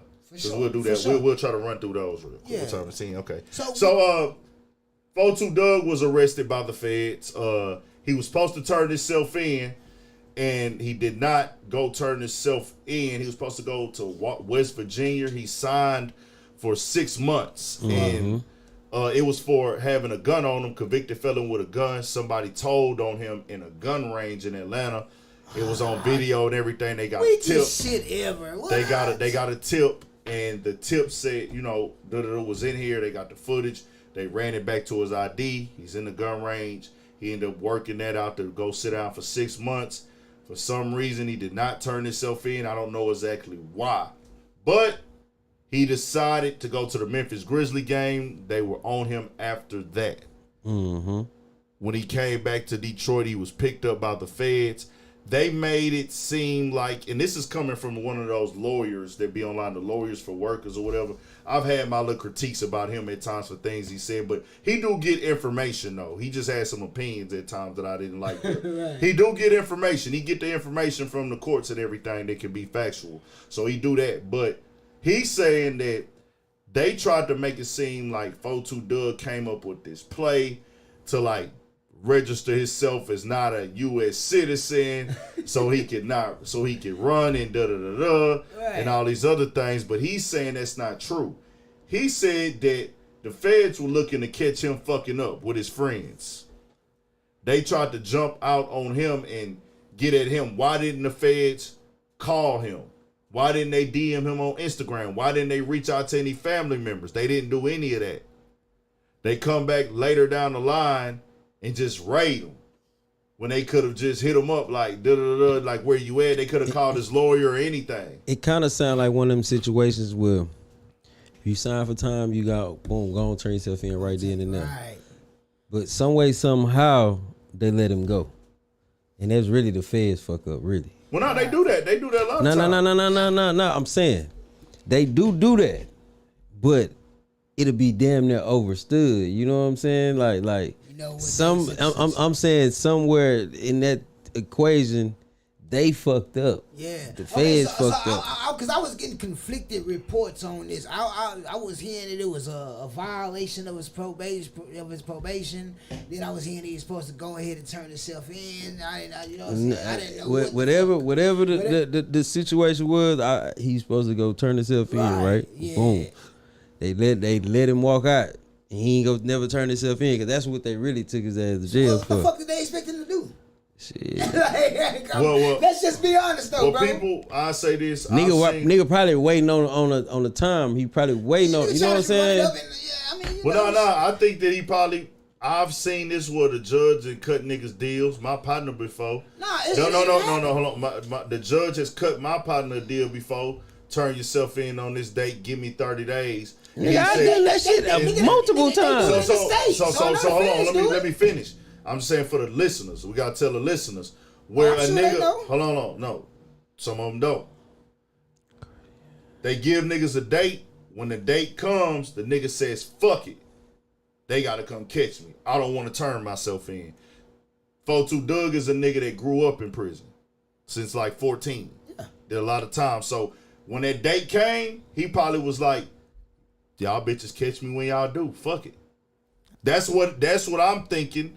Was probably just what it was. Like, hey, y'all catch me when y'all catch me. But shit, he's saying like it wasn't like that though. Yeah. From you know what I'm saying, from I seen. Yeah. He's saying it wasn't no situation like that. You know what I'm saying? Yeah. Now I've been in that situation, nigga, several times. You know what I'm saying? And I'm telling you, they gonna let you know. Yeah. Alright, cause it's damn near like your lawyer gotta damn near ask for that shit. Yeah. It ain't the judge ain't gonna be like, all right, what I'm gonna give you 30 days. Nah, your lawyer gonna ask for that shit. You know what I'm saying? Request, and then the judge gonna agree to that shit. Yeah. So it's like, nigga, if that was a situation, then nigga, you knew what you was supposed to do. You dig what I'm saying? But if it wasn't a situation, then shit, that shit on them. You know what I'm saying? Y'all let that nigga go. Y'all ain't give him no certain time to turn himself back in. That's a fuck up on y'all. True. If he didn't have a certain time to turn himself back in, I mean, shit. We shall see what happens with that. That's what it said right now. People was putting the conversation about him going back and forth with 6ix9ine right before that. I didn't want to throw nothing in on that, but I know that's going to be something that'll probably be in the comments or something. But we ain't finna connect the two with that right there. But I would stay out that nigga's way. All of these niggas that... You know he'll tell for shit show. All of these niggas that don't follow any rules or codes or will tell and they show you what type of time they on, stay out them niggas' way. Don't mention them niggas at all, especially if you a rap artist, because you can get tricked out your position, and that's that. For real. NBA Youngboy versus the YouTubers and Atlanta. He mad. NBA Youngboy went to Instagram and basically said that and this is the NBA Youngboy LLC or Never Broke Again LLC page, which I guess he has access to run, where they said that he was saying he's tired and he's not fucking with the YouTubers who are using his music. Go get a real job. Yeah. And basically what he's saying is, I'm thinking he's speaking on the dudes who are just probably, I really don't think he's talking to the reaction dudes 100%. But maybe he is. But there are some people who get the songs and just upload them or remake the music videos. Right. So he might be on that and not on the reaction videos. But I don't know. Did he say stop reacting to my shit? Hold on, let me see. The reaction videos, it's like, to me, that shit help keep niggas in. Well, it does. But let me make sure. Hold on. Let me before we carry on. Let me make sure exactly what he said. Hold on. Let me make sure. I don't want to put nothing out. I don't want to put it out wrong or put it out false. Let me find exactly what he had said. It was yesterday. He said, Atlantic banned my music from all YouTubers. Get a real job. Ha, ha, ha. I don't like you neither. Wait on my funeral. So he said, ban my music from all YouTubers. So that does mean reaction video guys, people who just copy the content and upload it. Now, reaction videos. Those are the videos where the YouTuber lets the music play, breaks the lyrics down, and da-da-da-da. To be honest with y'all, the labels pay those big guys to do that. Like DJ Ghost, right? They pay him to do that. That's a form of promotion. They know that's going to make people go stream the song. It's bringing awareness to the thing. Sometimes, really most of the time for most artists, these songs don't even get cleared. Sometimes these big records and these big songs, the whatchamacallit doesn't clear these songs, the labels. Right. Because the copyright stuff on it. I do what you could call what I do a reaction. I would call it more of a commentary because I'm just talking about the video clip that I used or speaking on it with real live opinions and giving my feedback on it. So I like to call what I call commentary. I don't do like real reaction videos like the other guys on stuff, but I don't do that to music though. Right. I do it to other people content. There's this thing on YouTube called fair use, where you're allowed to use people's content if you put an opinion on it, repurpose it, and add value to it.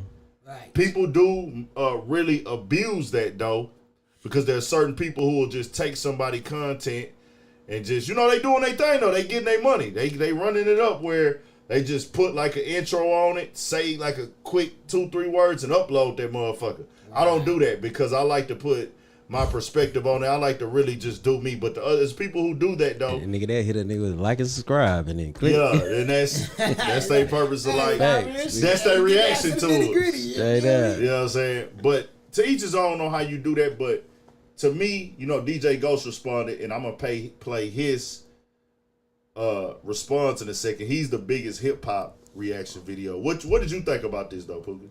Man, Youngboy gonna be Youngboy, man. Yeah. You know what I'm saying? He got a he Youngboy. He gonna say what he wanna say, how he wanna say it. And if you feel any type of way about it, it's fuck you. You know what I'm saying? That's how that young nigga operate. You know what I'm saying? So that's what that is. But as far as the YouTubers and shit, man, like, come on, bro, y'all. We dealing with it, you know what I'm saying? Mind of a maniac, man. Y'all can't be mad, too mad. I mean, you could be mad. I ain't gonna say that. Right. But shit, what you gonna do? You know what I'm saying? Just like, be mad. That's it. Like, so it's. You gonna make a video about that shit? Yeah. Shit, it is what it is. But man, shout out to all them boys on YouTube on their grind, man. That is a job. Because I love this shit. I watch my nigga Ant create this shit and do some major shit with this shit. So this shit ain't no play, bro. So that's the only thing I you know what I'm saying? Like it's all entertainment. A rapper is entertainment. It go hand in hand, man. YouTube this shit is an entertainment. And it's all a full-time job. Skits are entertainment. You got to put your work in. You got to grind. You got to go for it. Like I say, Youngboy being one of the top artists in the game, he gonna say what he say, how he feel. And he also put this out there too, a clip of him talking shit to Atlantic Records. He's about to get out of that record deal after his next project, if I'm not mistaken. Here you go. Hey, everything I post, everything I post, Atlantic try to make it seem like I'm talking about them so they could try to sue me once the time up. You hear me, man? Telling people suck my dick. Leave me alone. Bitch, ain't nobody talking about y'all. I hate y'all, bitch. I hate y'all more than y'all hate me. Leave me alone. So that was his response. Let me make one thing clear. Yeah, that was his response to Atlantic Records. So I don't know why all that is coming in there. Saying what I'm saying. Now you see what I'm talking about? Man, say shout out Youngboy, man. But keep doing your shit, young nigga. This is why the people love Youngboy. You feel me? Keep doing your shit, young nigga. About it, one thing I can respect about him, he been the same motherfucker man, since he came out. Man, they better leave the 38 baby alone, he been man. that same fuck you, leave me alone ass nigga since he came out. I can't do nothing but respect consistency. You know what type of energy that nigga gives, bro? Man, I don't know if he'll grow out of it. That nigga act like the goddamn. No, I'm gonna tell you who he get. A nigga. I'm not comparing the two as artists. I'm not doing just on this. The energy, like zero. You right. He's on zero energy, nigga. But he's a little bit more, deep down through there. You say zero. To me, he like got that. Nigga, he gonna like shoot you and laugh, nigga. He damn near like a Joker type nigga. Just like how I be like, hey, fuck all y'all. Ain't bullshit. Fuck everybody. Fuck y'all. Y'all don't fuck with me for real. Y'all is hoe ass niggas, and I don't like none of y'all. Fuck everybody. Except this nigga Youngboy will make a whole fucking diss record to everybody, nigga. Man, females included. That nigga said, that nigga looked at that nigga, and nigga walked up in the room, that nigga looked at the nigga, said, bitch, I don't even like you. Who just started going off? I'm like, yeah, this little nigga here wild, bro. Wow. And this is what DJ Ghost had to respond, because I don't know if he's the top. I don't want to be wrong in that. He's most definitely one of the top hip hop YouTubers who does reaction videos. So I'm gonna play what he said. Like, block my shit from the YouTube niggas or whatever. Y'all react to me. He tell Atlantic, like, block my shit from the YouTube niggas or whatever the case, right? I'm just looking like, bro, what the fuck is he talking about? Especially when he said go get a real job. Like a real job, nigga. I'm wondering, how is a YouTuber job and a rapper job different? You know what I'm saying? You telling niggas to get a real job when they on YouTube. They making money off YouTube. They recording videos. You work for Atlantic, bro. Understand that. YouTubers are entrepreneurs, right? I seen NBA Youngboy online mad at Atlantic because of what I think it was that mixtape called Colors or some shit like that. They took it off Apple. He tripping. NBA Youngboy. Oh yeah, Atlantic up here they ain't paying me off YouTube, but I keep on uploading the videos. They getting all this nigga bread, bro. So when I see him say get a real job, like nigga. So I was gonna do a video to that, but I'm not now. Because there's so much shit that went on. No. I was going to actually do a video. I've never made a video like with DJ Ghost. I'm subscribed to him and stuff like that. But I was going to tap in on that, me being a YouTube nigga myself. Right. But we talking about it here to just go to the clip channel. You know what I'm saying? Right. I get where Youngboy might feel upset about it and not, he has a right the way that he feels. Then I also feel where DJ Ghost is coming from, because he like, hold on, nigga, this is what we getting money too, and we working and we creating and we actually promoting y'all, and the labels be reaching out to these niggas like DJ Ghost. So and niggas is entrepreneurs. Niggas ain't got no bosses and that's and them facts. Like, but you know what's always coming behind Youngboy having a rant? Some good music. Some good music. And that's what they can't fucking deny. He finna go off. He finna make. I'm talking about. It's hard to deny that little nigga. Don't piss him off too fast. That shit ain't even gonna be mixed in mouse or nothing. Nigga, that bitch, he gonna drop that bitch. Throw that bitch out to her. Put a limit on that bitch and go. Bro, Youngboy, before we move on, when Youngboy leaves Atlantic, that will be a heavy shift in rap. What? Like, where does he go next? Does he find a partnership deal? Does he stay independent? I don't know, because it's like, we see him go through this shit since he was like 16, where this label has not paid him for his YouTube shit. That is so fucking downright fucked up to me, bro. And that is wrong. So now him shifting, it's gonna be some big shit to talk about. So that's that. Man, shout out Youngboy, man. Keep doing your shit. You know what I'm saying? Sure. And young nigga, let's get into it was one more thing that we were going to get into. Oh, the Kendrick album, then we'll play that video. Oh, yeah, that Kendrick song. So Kendrick Lamar dropped a bad motherfucker. He did that only Kendrick, that shit that only Kendrick can pull off, man. Kendrick Lamar heavily came back and took the game on, it seemed like the perfect day. It was just Mother's Day yesterday. Like I'ma just drop this shit on Mother's Day. I know y'all at the crib chilling with y'all family. Ain't too much going on. Nah, for real. I'll just drop a bomb on you niggas, nigga. Perfect time though. It was a bomb. Broke the internet with this shit. The Heart Part 5. You playing the music, huh? No, I'm not playing it. Baby. Because I was checking the views real quick. Just checking the views. It was 10 million.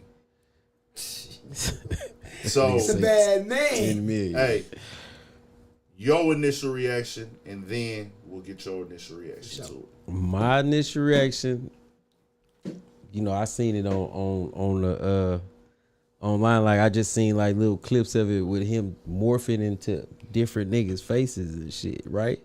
So instantly I'm like, hold on. Let me go check this shit out. And then when I'm listening to it and I'm looking at it, I'm taking it in, it's like, hold on, bring that back. And it give you that. I don't know if you niggas ever get like goosebumps when you hear certain shit, you know what I'm saying? And you watch it and it's like a certain feeling, you know what I'm saying? You get over your body, but I totally experienced that when I watched that, bro. It was one of them ones where like niggas can say what they want to say about Kendrick. Oh, this nigga, this. Man, ain't nobody listen to Kendrick. He had only woo. Me personally, like I said earlier, I ain't finna run around listening to Kendrick like that. But man, when this young nigga drop, man, you gotta pay attention, and you gotta find something on there that fit you, man, because the boy talented, bro. I ain't gonna lie, man. He cold. That right there is something that the game needed. You know what I'm saying? Because it's too much shit that sound the same, too many flow patterns that sound the same. You know what I'm saying? It's something that was very, and then. Not even just the music, but the visual, nigga. The visual was, you know what I'm saying? Like, everybody damn near kind of, I ain't gonna say niggas doing the same shit, but ain't nobody do no shit like that. The only other person that did some shit like that was Lil Wayne with that visual he had when he was morphing into his old self. So, you know what I'm saying? Like, on some visual shit, but, yeah, Kendrick, he definitely did his thing, bro. What you think about it, Torn? I was just like, shit. This is why this nigga is in my top 5 and it's gonna forever be in my top 5. I initially ran across it just fucking around on YouTube. I was like, oh, Heart Pop 5, clicked it, listened to it, seen how he was morphing, ran it back, and I ran that motherfucker back like 6-7 times. Right. I ain't gonna lie, and it just reminded me of the brilliance of Kendrick Lamar, bro, and it was so fresh, especially, and that we needed that right now. That was so needed, bro. I'm glad he picked. That was like perfect timing. That was like, cause like bro say, everything out here is damn near kind of in the same little loop. Bro, always outside the box. And the one word that I could just sum it up in is fucking masterpiece. Like that to me, that shit was dope. That's a masterpiece. Like I want to check out the rest of it. He never disappoints, bro. He never disappoints. I ain't gonna say I just ride around and listen to Kendrick all day, but. He definitely is in my top 5, and that was a fucking masterpiece, like brilliant. Mr. Morale and the Big Steppers. Mr. Morale and the Big Steppers is dropping Friday. So this is gonna be on the album. What a way to start the conversation of the album. That right there probably made that album sell like 500,000 or some shit the first week. Yes. For sure.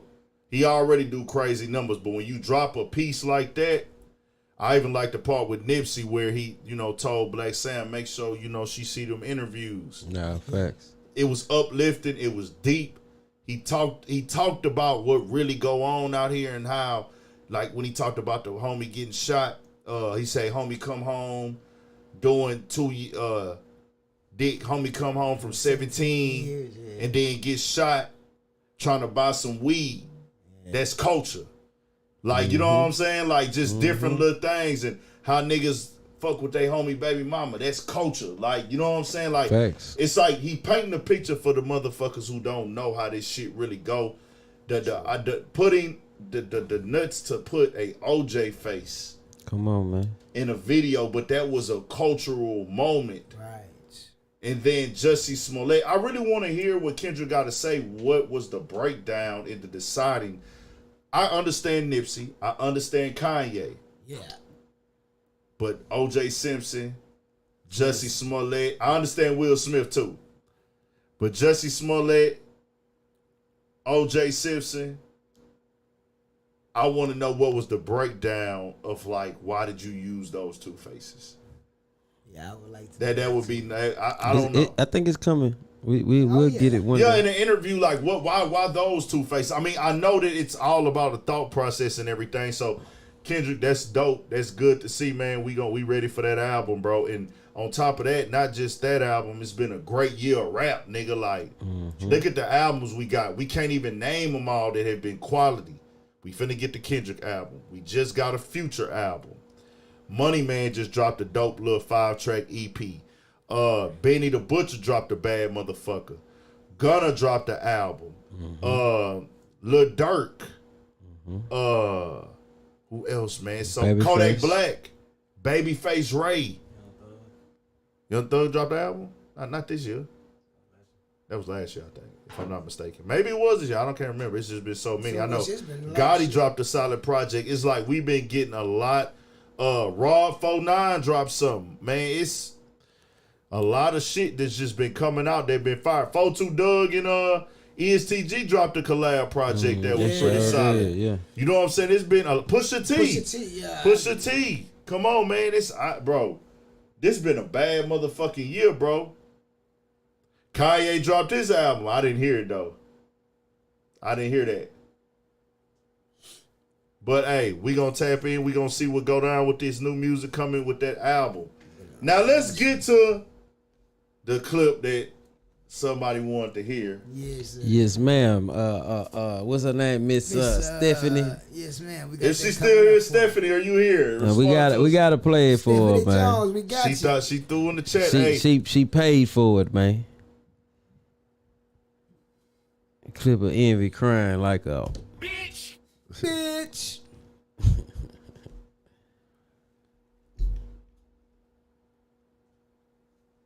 Yeah, I ain't gonna lie though, man. And I see people saying about the video with Kendrick Lamar and look, man, you know, great minds think alike and all that shit, concepts and all that shit is cool too, but bro shit hard, fam. Yeah, whether it was inspired by his shit made me pay attention to his shit. Not nobody. I ain't trying to hear about what nobody else did and all that other shit. But you know who had the first video? You know who had the first video with their style? Who y'all niggas don't know? The first nigga who had their style of video with the backdrop being close up on the nigga, but it was way left for nowadays.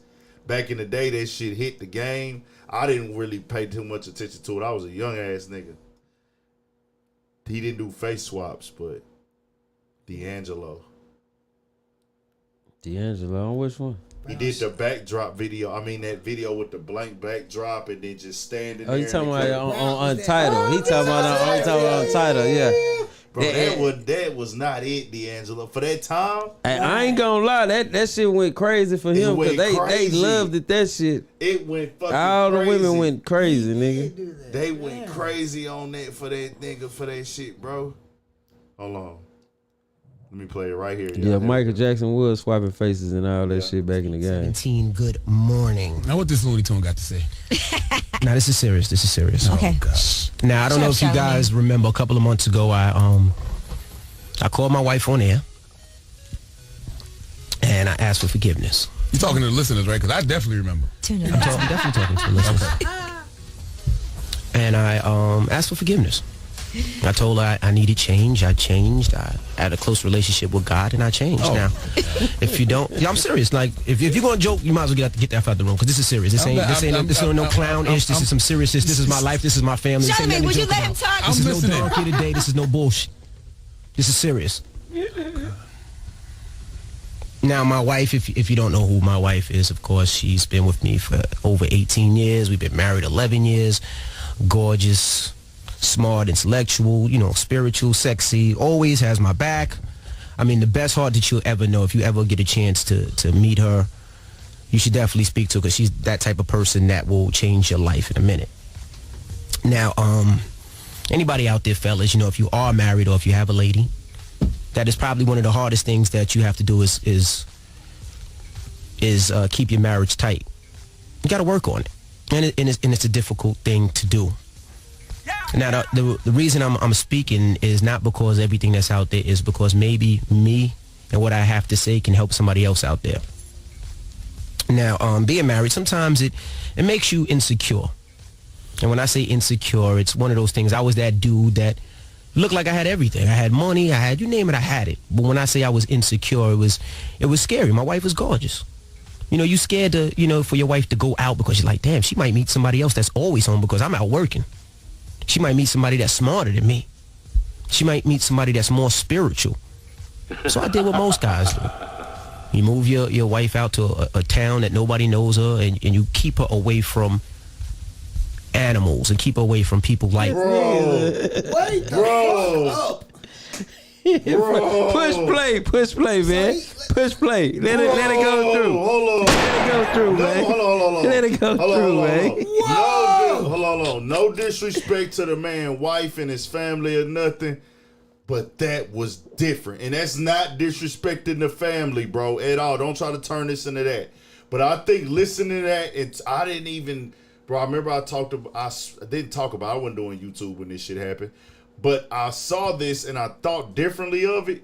But hearing this in 2022, how the world is going now, damn, here we go. Stephanie, you crazy.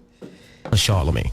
F you, bro. A town that nobody knows her, and you keep her away from animals and keep her away from people like a Charlemagne. F you, bro. F you, bro. You're talking about Charlemagne. Don't put me in this. You're a predator. Talk this your dirt. Don't put me in this. You're a predator. Charlemagne. So it made me insecure. It made me the type of person that was scared to lose my wife. So with me being insecure and me being weak, made you cheat. It's like it made me that type of person that was easily, I'm not going to say easily, but was able to break my vows.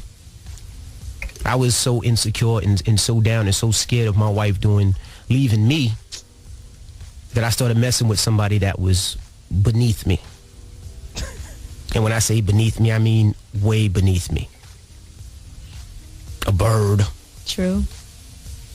Evil. A liar. Somebody that was desperate. And it's just so pathetic. I mean, I didn't have to feed this person no food. No birdseed. This is so crazy. I didn't have to make her feel special. Because she wasn't. She was just happy to be there. You was too. So let me get this straight. I'm not finished talking. Okay. Well. I'm not finished talking. So that's what it was. It was just happy to be there. And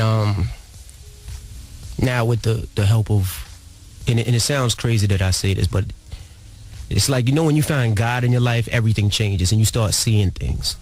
So now with the help of God, that's the part I remember. Hold on. And this is when you find God in your life, everything changes and you start seeing things.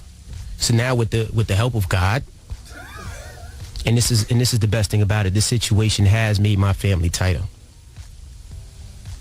Like tighter, like we're honest. Like I'm honest, I should say. I had to be honest with myself, I had to be honest with God, I had to be honest with my wife. And the hardest thing I ever had to do was tell my wife everything. When I say everything, New York City, New Jersey, Connecticut, iHeartRadio, Breakfast Club, everything. To sit there in my wife's face and talk about everything that ever happened. And her look at me like her whole heart was just taken from her because she looked at me so different. Look at my family. So you guys follow me on Twitter so you know how me and my wife is now. We're good. We're not great. I don't know what happens from here. But as far as our family is concerned, we are tighter than ever. Nobody can break with me, Gia, Madison, and Logan. And the baby on the way. No one.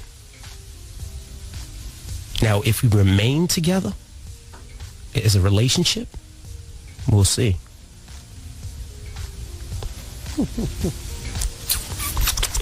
But as a family, nobody stopping us. Hey, that nigga Charlemagne full of shit. That nigga was... So to my wife who's out there, I don't know if she's listening or not, because she's taking the babies to school today. Hey, man, I'm done. Nanny's off on Monday. But she's taking the kids to school today. I just want to tell you, I love you.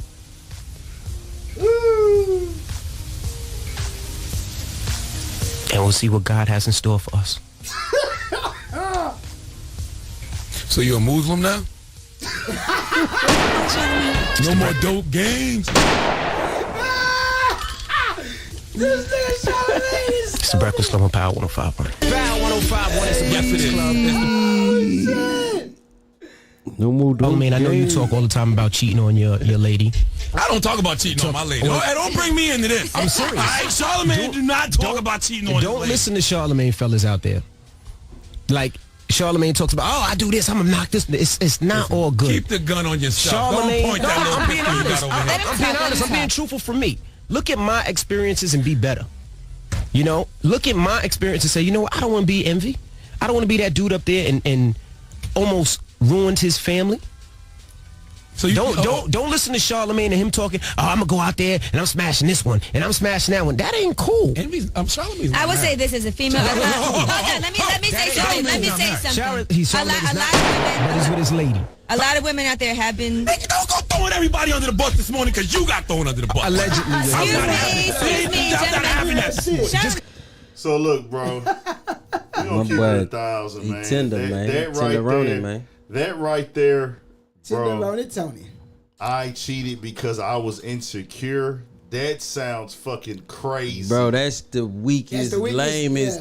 Yeah. Nigga, you did that shit because you want to fuck, boy. Simple as that, bro. You seen that little ass, whatever intrigued you. You know what I'm saying? And You bro, want to fuck, brother. It just sounds bad.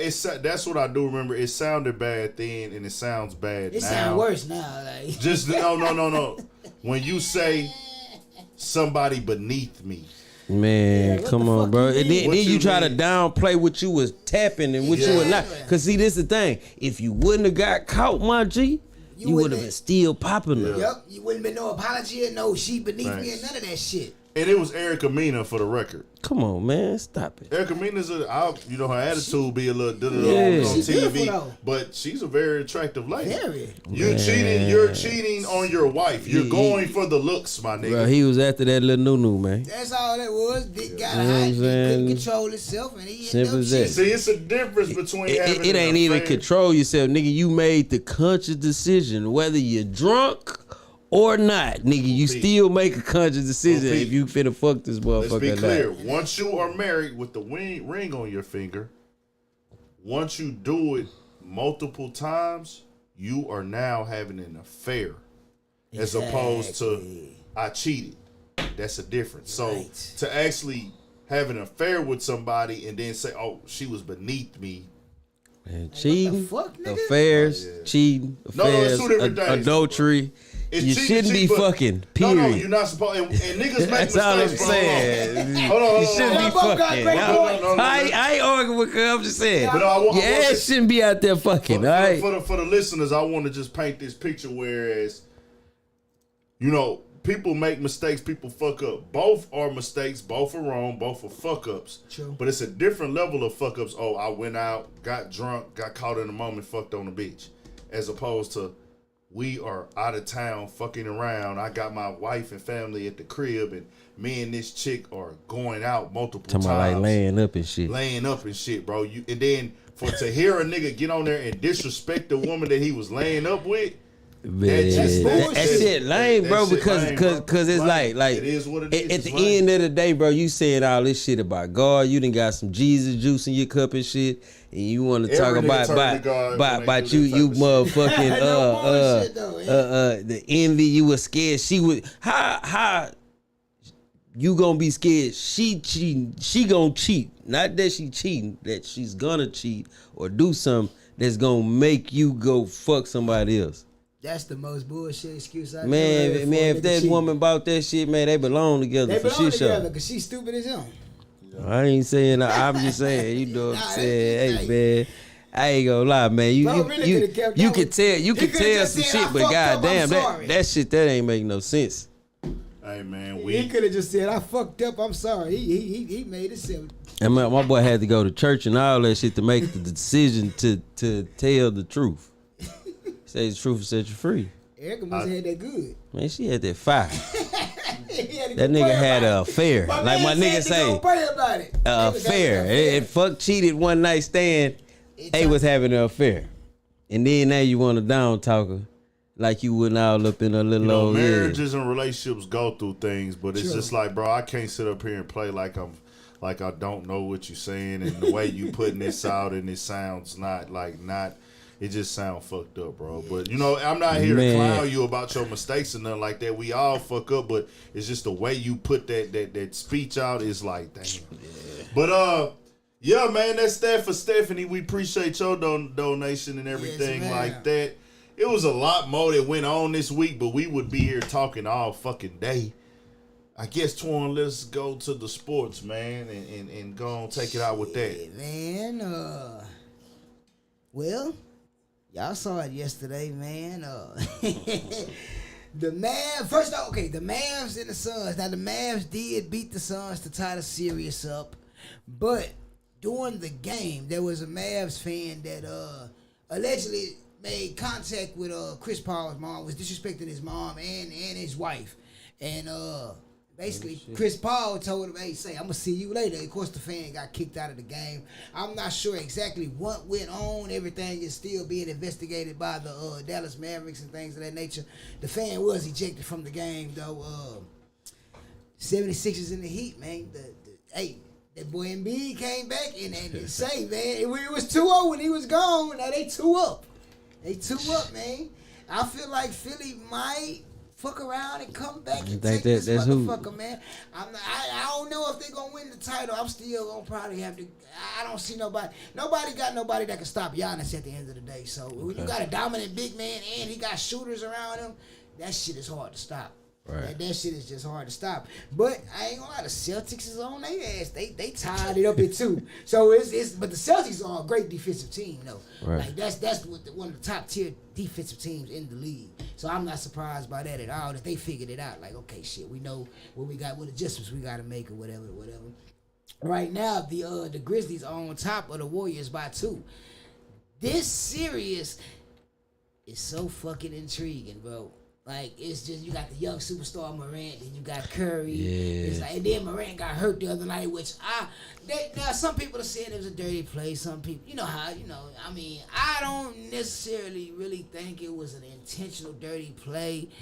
In the heat of the moments, it's playoff basketball, and it's another level. So, motherfucker, if you ain't feeling a certain type of way out there, if you ain't out there giving it 100%, 110, 20%, then you tripping. It's the playoffs, So shit, motherfuckers is diving for every loose ball and all that good shit. And Ja just happened to get hurt. I hope he can return. Hopefully for Game 5. Right now they are winning. Shit, all the other series are tied. I mean, shit, we had a deadlock, man. It's looking good. We had the Kentucky Derby this past weekend for all my gamblers, man. I didn't really tune in, man, because I didn't place no wagers, so I was on my NHL hockey shit, man. Really, man, that's really about it on the sports, man. I've been really locked in on these playoffs, man. This is one of the most interesting playoffs that we've had in a few years, man. Like, every series is interesting. Like, there is, you know what I'm saying? It's cool, man. So, I'm gonna see what the next couple of games bring about, man. But I'm gonna go with Philly and Milwaukee in the Eastern Conference Finals, and then I'm gonna go with the Grizzlies and the Mavericks in the West. I think the Mavs gonna upset the Suns, bro. Something just telling me, man. Something is just, I just got that feeling that the Mavs, the Suns had them 2-0, and they really were supposed to keep their foot on their neck, and they didn't, and now it's 2-2. And Luka ain't that type of cat that you can give any kind of breathing room to. Right. So, shit, it's gonna be interesting, man. We're gonna see what the next week brings, and shit, good luck to all these squads, man. Yeah. For sure. Oh, and another thing, hey, the Fan Control Football League. If you're not checking that out, check it out, bro. T.O., Johnny Manziel, they got a lot of cool players, and then the concept is just cool. Like, go fuck with that. Go to YouTube and check that out. Fan Control Football League. It's some cool shit.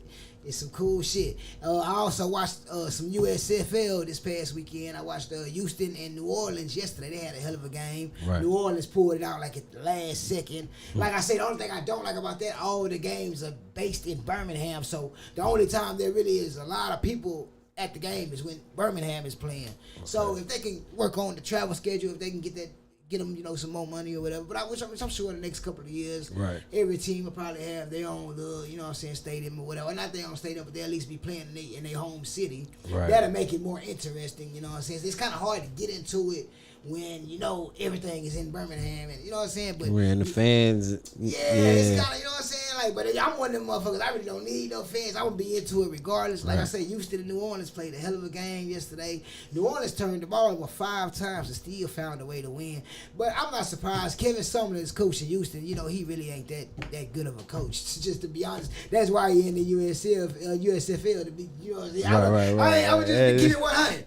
That's why he ain't coaching at A&M no more because he really ain't. But outside of his U of H years, he ain't showed us too much of nothing, man. But shout out to the Houston Gamblers, man, and shout out to the USFL. And y'all make sure to go check out that Fan Control Football League. I promise you, that's some shit y'all gonna fuck with it, man.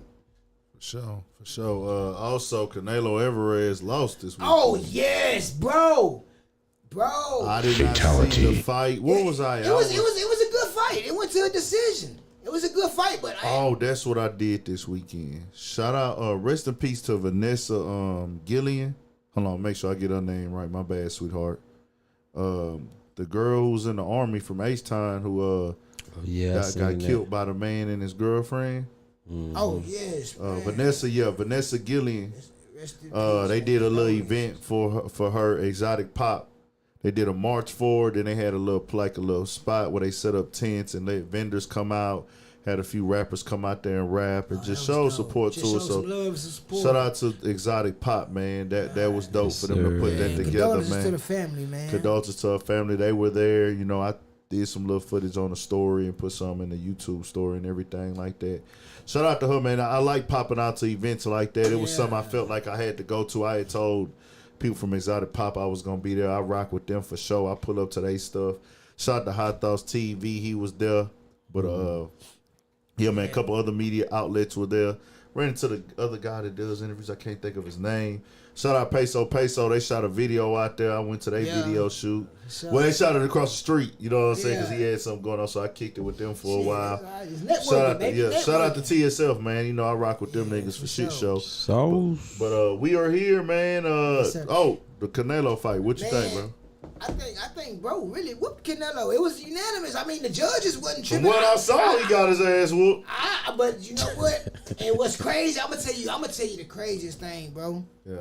My homeboy was on my ass trying to bet me, and I'm like, man, I kind of think Canelo gonna get him, bro. I really don't know too much about it, bro. All I know is he undefeated. He's a champion too. Right. But I'm like, in boxing, man, you could be 19-0 and be the knocked out 19 scrubs. Yeah. So you know what I'm saying? So I was like, I ain't gonna. But I wish I would have bet his motherfucking ass, man, because I would have tore him off the bone. Because that's one of my dudes. I tear his ass off the bone all football season. So he good money, you know what I'm saying? Oscar, you good money, motherfucker. Yeah. I let you slide on Saturday, but I ain't gonna make that mistake again, nigga. Yeah. I got y'all. I'm on your ass, goddammit. Yeah. I'm on your ass. But man, bro really beat Canelo up. I ain't just after the fight, he took him to school. Like I seen it, they said he was bigger, stronger, bigger and faster. I seen that he had more size on him. Yeah, and he was working him, bro. He went up in weight, but hey, bro, when you line up and get in that ring, that's it, bro. That's it. Once you get lined up in that ring, a lot of people saying Canelo should have won, but I don't know what fight they was watching because he was punching on Canelo. Like, don't get me wrong, Canelo was getting his, but bro dominated the fight, man. That just is what it is. So he took it by unanimous decision. He's still undefeated, and he on my radar now. And I wish I would have put my money with you. Are we looking at rematch or is it just clear cut? I would say the rematch. They do the rematch if it's a split decision. All right, now this was unanimous. I could see a rematch coming though. I could see one coming. And a unanimous. You gotta fight one. Canelo, because he the champ, he already got the clause. But it's when it's unanimous like that, niggas be like, man. Damn. But I just knowing how Canelo is, he want his action back. He gotta go get it back. He want his action back. That's why I say I see a rematch coming. Yeah. You know what I'm saying? His camp might not want it, but Canelo himself, he probably want that rematch. 175, that weight should be making a big difference. It makes a hell of a difference, bro. Because Canelo wasn't. And this ain't saying like in his defense. Yeah. He didn't have that Canelo spunk. You know what I'm saying? And bro was working over him, like cornering him off. Like he used the range to his advantage is what I really was seeing. Yeah. Like bro was just on some technical shit and he was just getting his punch on. So shout out to him, man. And I would love to see a rematch because it was a good fight. For sure. Good fight. We appreciate everybody tapping in, man. Make sure you are subscribed. Go to the Studio 56 Podcast YouTube channel. Yes, sir. Turn that channel up, man. Go subscribe. Go comment. Hey, you right, BZ. Hey, you right. Subscribe to every streaming platform. My truck drivers, my people who be in the car listening to the podcast, Spotify, Apple, SoundCloud, everything. You can go get it, Google it, all that. Subscribe to Studio 56 Podcast on YouTube. Subscribe right here on Urban Politicians TV. Turn them lights up, bro.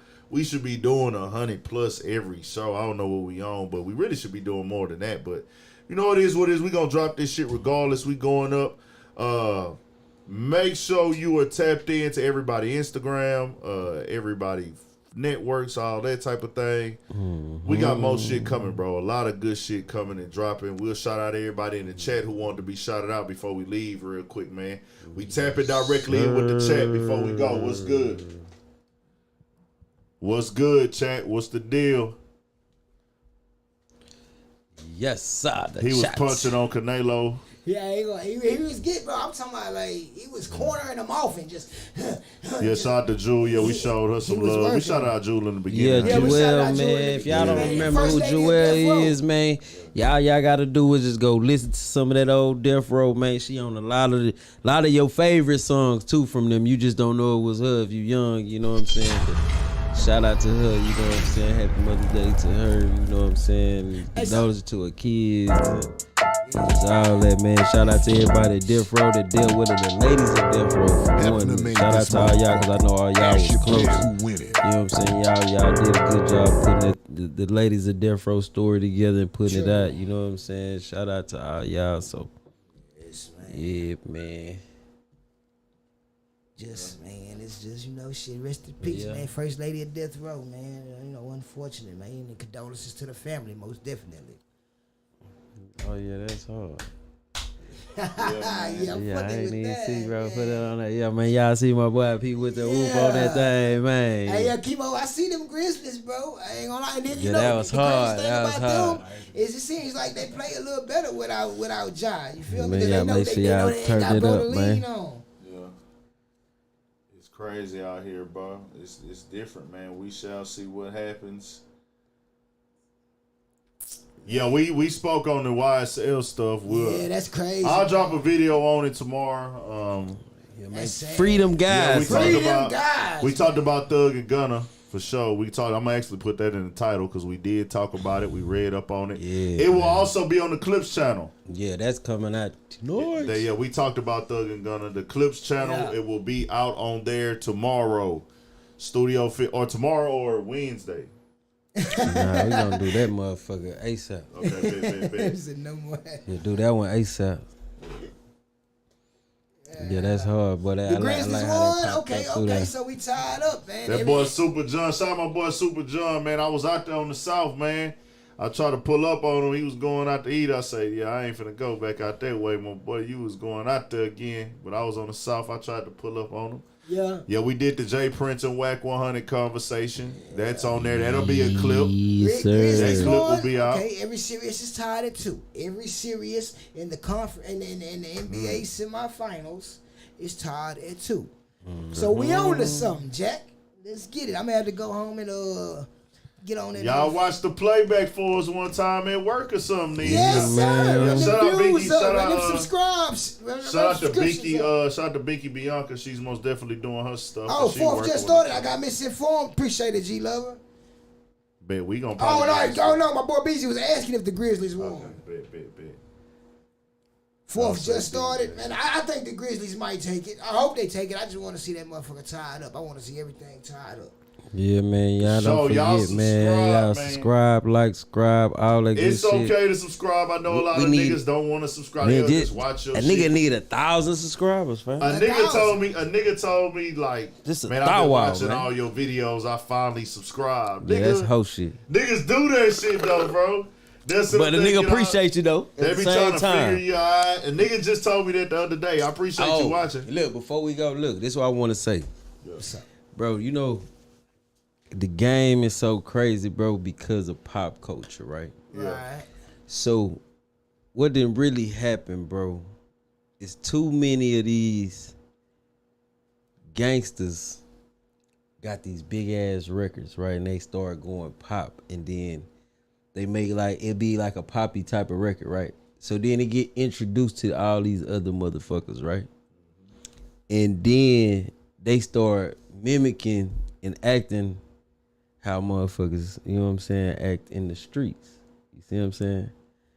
Now with that whole how people was acting with Kevin Samuels and shit, that's pop culture what I blame for that.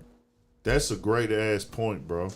I ain't lying. I blame that shit on pop culture, and I blame that shit. You can't blame it on gangster rap or none of that shit, because they can't judge if these motherfuckers accept them into pop culture or not. You dig what I'm saying? No matter how street or how authentic they are.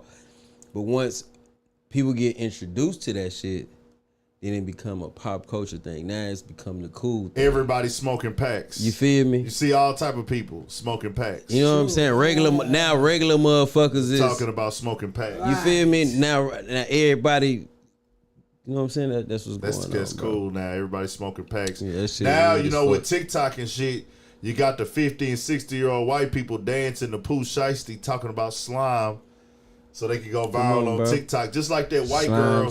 Like that white girl that was rapping Lil Baby lyrics. They don't even have to know. They just rapping along with the songs. You talking about with the white, they was right there. That shit went viral for crazy But then Pete, reasons. They found her saying nigger on Twitter.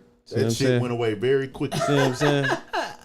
But that's the world we living in now. That's the world we fucking living in. We are like the type of niggas that we as black people, we are fucking entertained, and we think it's lit that somebody learns our culture that's not black. That's like a shock value thing for us, when really it shouldn't be. Exactly. We the shit. Exactly. No, we the shit. Like, anybody can learn this shit. You still ain't living it, bro. Y'all always gotta understand, man.